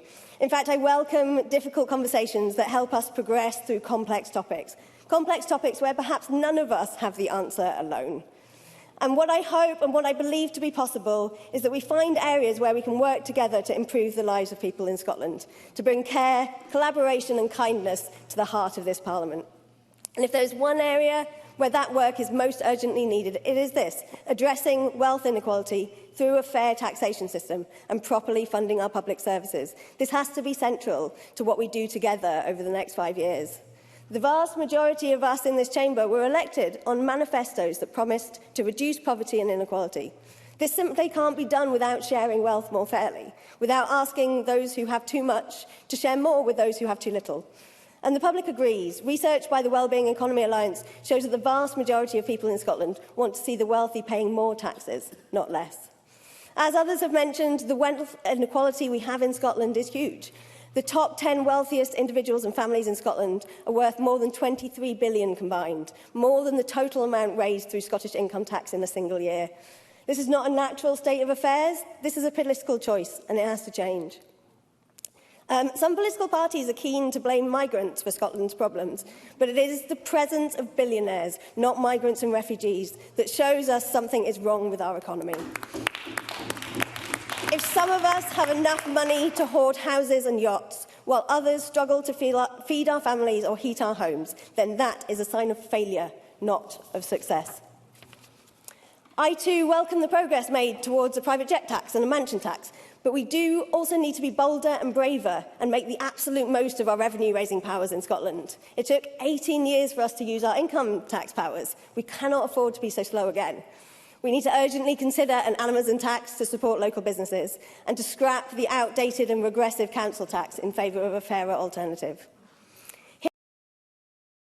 The room when we first advocated a tax on hotel rooms, but we didn't give up, and the tourist tax coming into force this summer in Edinburgh will raise around 90 million over 3 years, allowing us to improve our art spaces and our green spaces and provide more housing support during this housing crisis. My personal background is working on equalities and human rights here in Scotland, working with communities that often experience multiple overlapping inequalities and oppressions, almost always exacerbated by wealth inequality and inadequate service provision.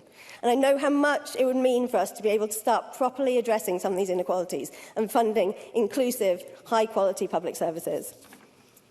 I've also spent much of my career working with communities and civil society groups on similar issues, but in other areas of the world, particularly in countries like Yemen, Egypt and Palestine. And I believe that Scotland should be playing a role in addressing global wealth inequality too, engaging in conversations about global tax justice and debt cancellation, reparations for colonial harm, and feminist economic models that centre care and well-being rather than extraction. I look forward to the next 5 years to working across parties to build wealth in our communities without extracting it from workers or our natural world, and towards a fairer and greener society.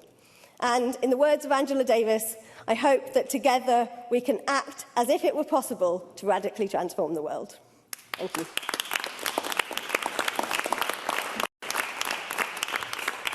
I call Daniel Johnson to be followed by Thomas Kerr. Thank you very much, Deputy Presiding Officer. Can I welcome you to your position, and also can I welcome the Deputy First Minister to hers. I look forward to working with her in the constructive way that we did in the last Parliament. But above all else, can I congratulate all the members who spoke for the first time today. There's been a few too many to name-check you all, but can I just say to Katie Hagman, given the quality of the contribution from the new members, I think it's the returning members who should be nervous, not the new members. But look, I do have to begin my comments with something I didn't want to do, but to confront some of the comments made by Malcolm Offord, because, frankly, they were ridiculous. First of all, it should come as no surprise that Labour believe in creating opportunity through better work and better pay. Secondly, he should actually read the Milburn report, because it calls for government intervention to bridge the structural gap that gets in the way of so many young people in the world of work. But above all else, shoehorning a racist dog whistle claim of two-tier justice in the light of what has happened in Southampton is outrageous, and it is irresponsible. And no, I will not take an intervention from the member, because if he thinks that second-rate racism like that will stand in this Parliament, he is sorely mistaken. He can sit down. He can sit down. He can sit down. Mr Johnson. And it's a shame, because this is an important debate that we have to have about how we can develop both sustainable... if I can continue my point, and you can see whether it's relevant or not. We have to have this debate about how we grow the economy, but we also develop sustainable funding for our public services. And I would say more broadly to the parties to the right, is that they have to understand that there is not either-or, that you can't cut your way to growth, that actually growth does require good quality public services. We need our schools to teach the right skills and knowledge. We need hospitals so that people can get better to return to work. And we need good roads so that goods and services can travel from point A to point B. You don't have either or, you need both. But I would also say to the government, it does require some candour. And I think their inability to even acknowledge the performance gap that's been outlined by the Scottish Fiscal Commission over a number of years is worrying. That £800 million gap is, in their words, the gap that arises primarily because of slower earnings and employment growth in comparison to the rest of the UK. That is the definition that the Scottish Fiscal Commission set out. So if we want to make progress, both in terms of economic growth but also sustainable public finances, we have to at least start by acknowledging that. We also actually have to acknowledge the longer-term growth. Now, I'm happy, before Ivan gets to his feet, to acknowledge that last year growth in Scotland was 1.4%, but that was only 0.1% higher than the UK. The rest of the previous 10 years, from 2014 to 2024, Scottish growth was 8%, while UK growth was 14%. We have to think about why we are lagging and how we can make that up, because economic growth is important. I think Willie Rennie's contribution was absolutely right. We are not going to tax our way to growth or tax our way to sustainable finances, but it's actually more important than that. Because ultimately, what economic growth consists of is actually increased living standards, increased opportunities for individuals, increased wages. And that is why economic growth matters. It matters for the government, but it matters for people living and working in Scotland.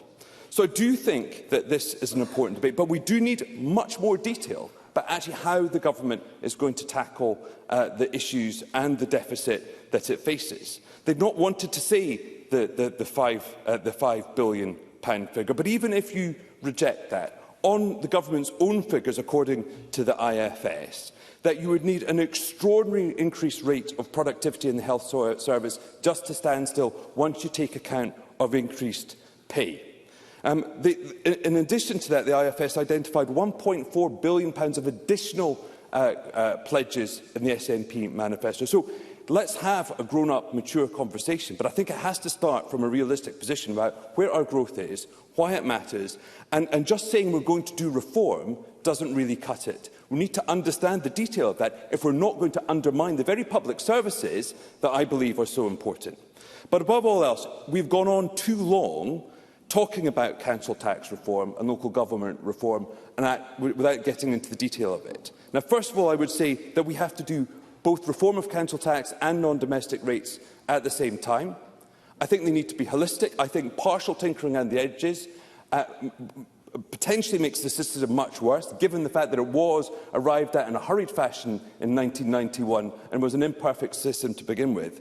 But let's also start with some principles. Let's have a non-domestic rates regime that is built on transparency, about making sure that it is based on economic contribution, doesn't hinder investment, and aligns local government with the revenue from where it is generated.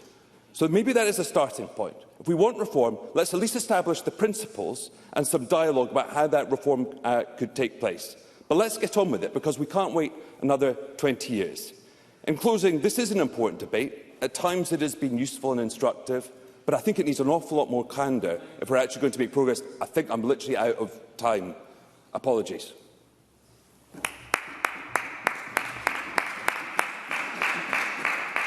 Thank you. I call Thomas Kerr to be followed by the Minister. Thank you. Thank you, Deputy Presiding Officer. And before I start my remarks, can I say to Mr Johnson, if you're going to hurl abuse across the chamber, childish, petty insults, the least you can do is be decent and allow an intervention to come back rather than hide away from it. Shameful. Mr Kerr, but I would say... Could you sit down? Sorry. I remind the chamber that it's up to the member who is speaking whether or not they wish to take an intervention. Mr Kerr. I would say, though, it was interesting to see a leadership bid in this. If I was Mr Surr, I'd be watching out. Now, Deputy Presiding Officer, it is a privilege to speak in this debate and to follow my friend and colleague who has done the speech, to start with, Kim Schmillian, who made an impassioned speech, and I cannot wait to see her contribution to this chamber over the next 5 years. Now, Deputy Presiding Officer, I know all too well what it's like to grow up in poverty. No, I'm not interested, thanks. As many of you know, I grew up in one. I think I just said it's up to the Speaker to decide if we want an intervention. I ain't interested in irrelevant nonsense. We will hear the person who has the microphone, which is Mr Kerr. Just now. It's up to myself to take intervention. I ain't interested in irrelevant nonsense from a has-been party. Now, I know all too well what it's like to grow up in poverty. And as many know, I grew up in one of Scotland's most deprived communities, Cranhill, in Glasgow's East End. This is a community that saw first-hand the devastation that arrogant politicians, many of whom still sit in this chamber, caused to communities like mine. where poverty and addiction were normal and social mobility was a dream, not a reality. And that's why I got involved in politics, to ensure no child grew up believing they couldn't achieve their potential simply because of their background. And that leads me into this debate, because I know that work pays. It was instilled in me as a child by two amazing hard-working role models that I had growing up, and that was Tam and Margaret Kerr, my grandparents. They made me who I am and taught me that hard work isn't a slogan, it's vital in life. They understood that if you wanted to provide a good life for your family, then you had to earn it. Nothing came easy and nothing was guaranteed, and those values helped shape me. They taught me that dignity of work matters. They taught me that ambition is not something to be ashamed of. And they taught me that when people work hard, save hard and play by the rules, they deserve to keep more of what they earn. And that is why I am speaking today. Because the truth is, Scotland has become a country where work is increasingly punished rather than rewarded. We've reached a point where workies, nurses, teachers, small business owners and countless ordinary workers are paying more in tax in Scotland than elsewhere in the United Kingdom. People work overtime only to see more of their pay disappear. And nobody deserves to have the taxman at their door when they've worked their backsides off to provide for their family. The route out of poverty has never been dependency. It has never been creating more barriers between aspiration and achievement. It has, and it always will be, work. A job equals a growing economy. I'll take one from the Cabinet Secretary. Sir Lan Somerville. Grateful to the member for giving way. Will he recognise that actually 66% of children in relative poverty live in a working household, and that now stands at 75% in 22-25, and therefore it's not just work. Work is important, but the state needs to be there to protect people that are on the lowest of incomes. Mr. Kerr.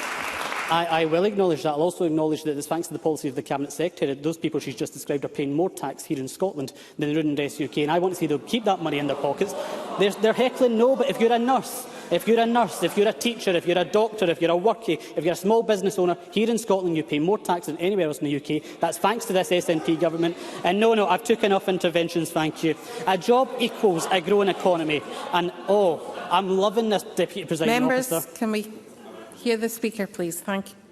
A job equals a growing economy and the opportunity to build a better future for yourself and your family. Government cannot create wealth by taking more and more of those who produce it.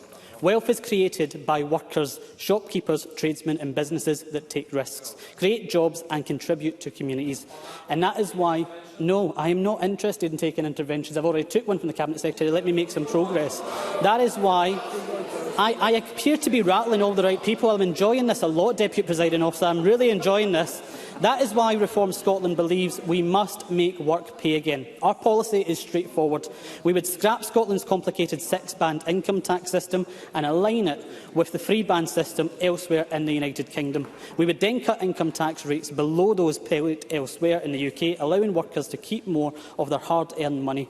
And it appears we aren't the only ones who now think so, as London's very own Nicola Sturgeon has fled Scotland's higher tax system for an easy life in the shadow of Westminster.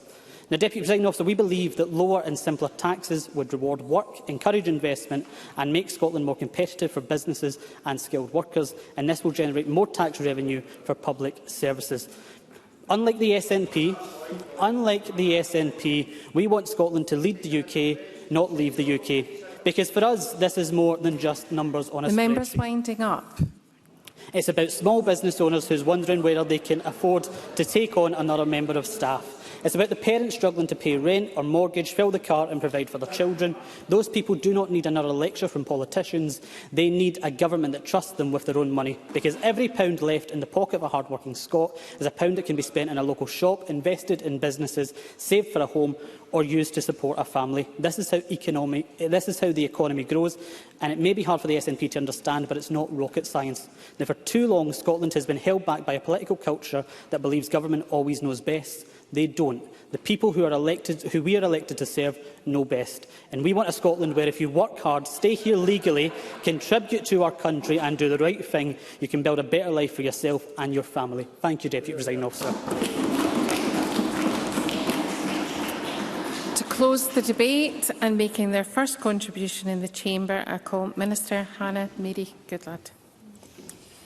Thank you, Deputy Presiding Officer, and I want to extend my congratulations to you and to all new members in this Parliament for making your maiden speeches, your first speeches today. Giving my first speech in this place on a topic as important as this feels a little bit like when I'm out on my small fishing boat as the haar starts to roll in. In a moment and in an instant, my markers are gone. The Skerries and the islands that I know like the back of my palm, they're not in my sight anymore. And so I've had to rely on a chart and a GPS to be my guide. And that's what good colleagues from across the chamber these last couple of weeks have been for me, a help, showing me the do's and the don'ts and the etiquette of this place and the functionality of this place. You've helped me navigate. You've been my chart and my guide, and thank you very much. It is also customary in a first speech to use time and to pay tribute to those who walked before. And I do that warmly and with enthusiasm for Beatrice Wishart, who proudly and diligently and hard-working served the islands of Shetland in this chamber.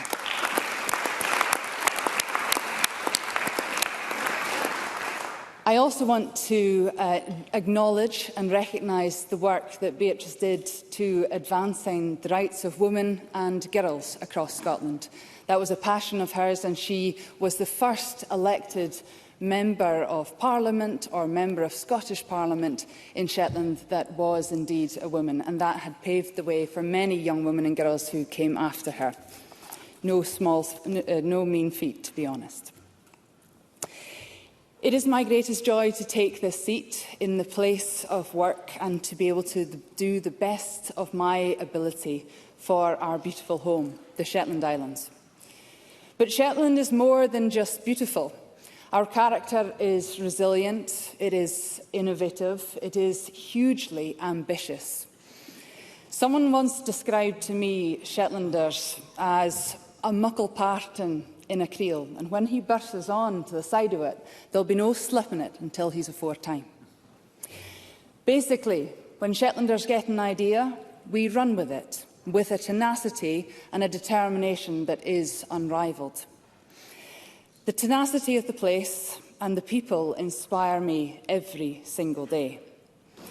And one of the best examples of that inspiration was the ZCC Act of 1974. The ZCC Act was perhaps the most transformative piece of legislation our islands have ever seen. Oil was discovered off our shores, and the elected representation of the time decided that this newly found wealth should work for the people of Shetland. And importantly, that we should have control over that wealth. They didn't wait around to be handed their lot. They took their chance and they created opportunity.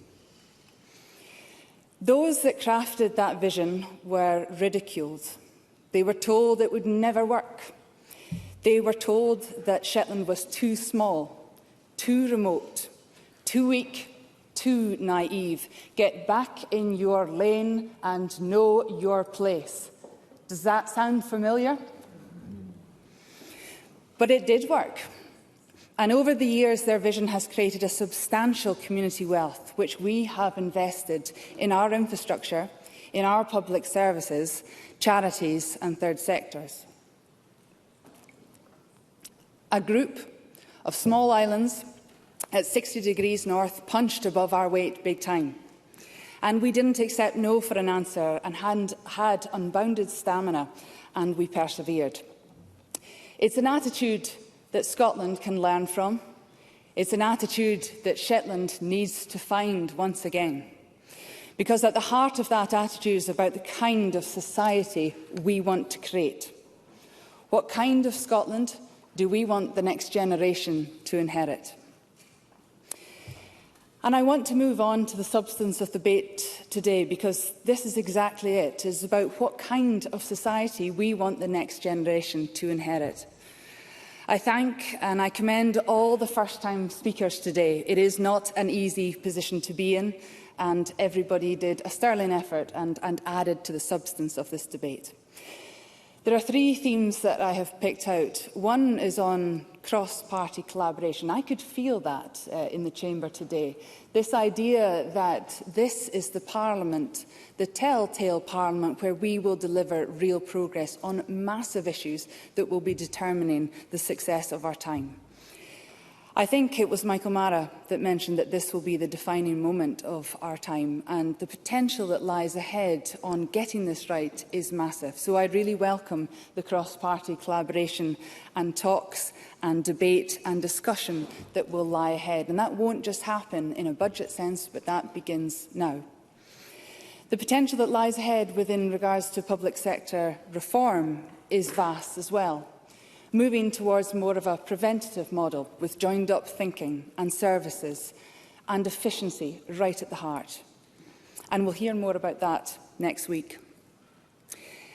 I give Willie Rennie a commitment to detail, a commitment to be as boring as we can be. And I really look forward to seeing what an excited Willie Rennie does look like. So we'll go on that. And a commitment to focusing on the 1%, sweating the small stuff, because you're right, when people drill down into detail, that's where change happens. I want to come on to talking about facts and opinions. And facts and opinions, we should try and stick with the former in everything that we do. It's a principle that I held in the campaign that I ran. As a scientist, it's a principle I'll take into this chamber. And colleagues to the left of me, geographically in this place, would do well to bear that in mind. The mansion tax, the claim that elderly people are having to explore equity release for the UK mansion tax is simply wrong. It is not yet in force. The UK government planned mansion tax is not until April 2028. In fact, they're still consulting on the policy. And then, of course, we strayed into too familiar territory once again, and unwelcome territory when it comes to the rhetoric of division and the rhetoric of hate. I have no idea in my mind what a homegrown Scot is, and I have no idea in my mind what our own people are. And that kind of rhetoric has no place in what a welcoming Scotland is. We have a history.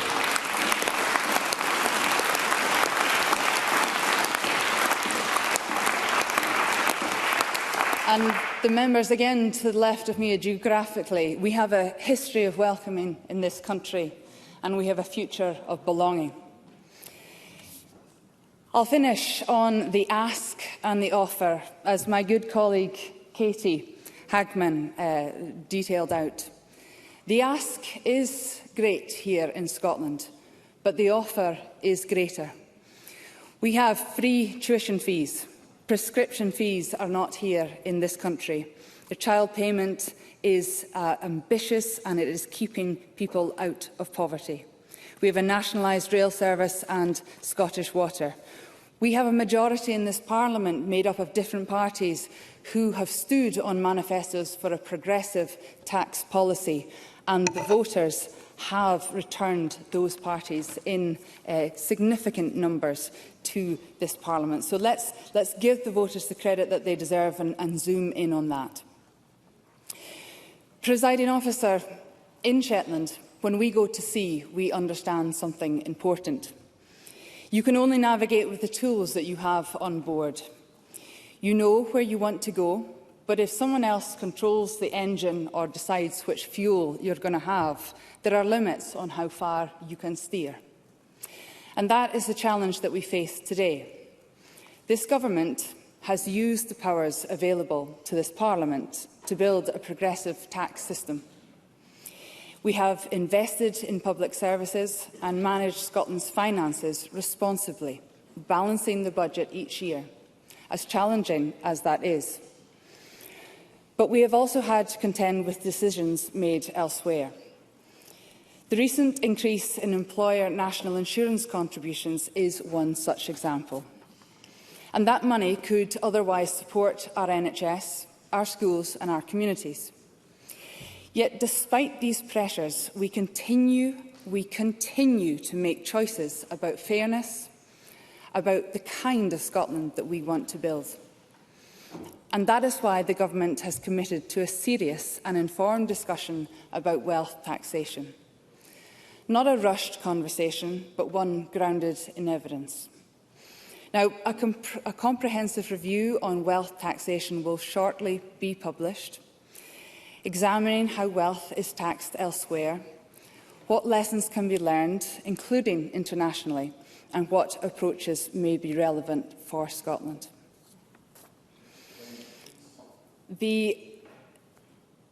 Sorry, winding up. Okay.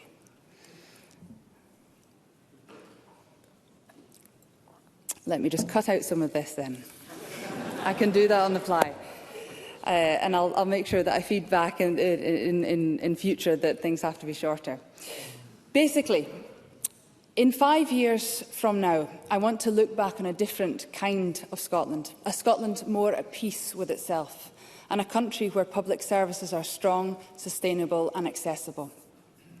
5 years from now, I want us all to be able to look one another in the eye, knowing that we have pushed the boundaries to create a better country, and that we have held the 4 words on the front of this Parliament, on the mace, in our hearts and minds every single day: wisdom, integrity, justice and compassion. These 4 words are as good a compass as any on a misty day when the Har rolls in for navigating what is ahead. Thank you.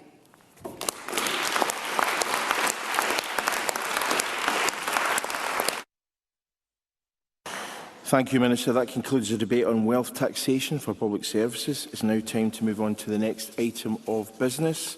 There are 6 questions to be put as a result of today's business. Members should note that if the amendment in the name of Kim Schmoulian is agreed to, the amendments in the name of Craig Hoy and Willie Rennie will fall. The first question is that Amendment 249.2 in the name of Kim Schmoulian, which seeks to amend Motion 249 in the name of Jenny Gilruth, be agreed. Are we all agreed?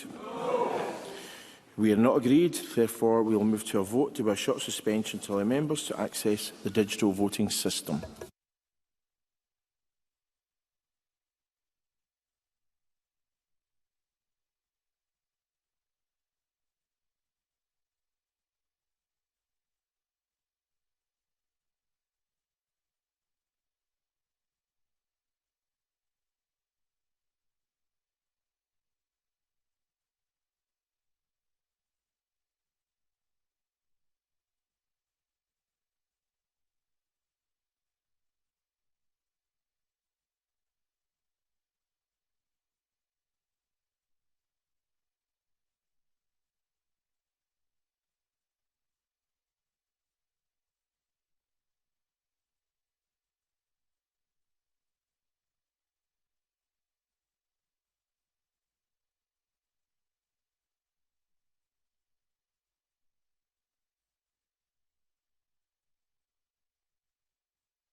We'll now restart proceedings. The question is that Amendment 249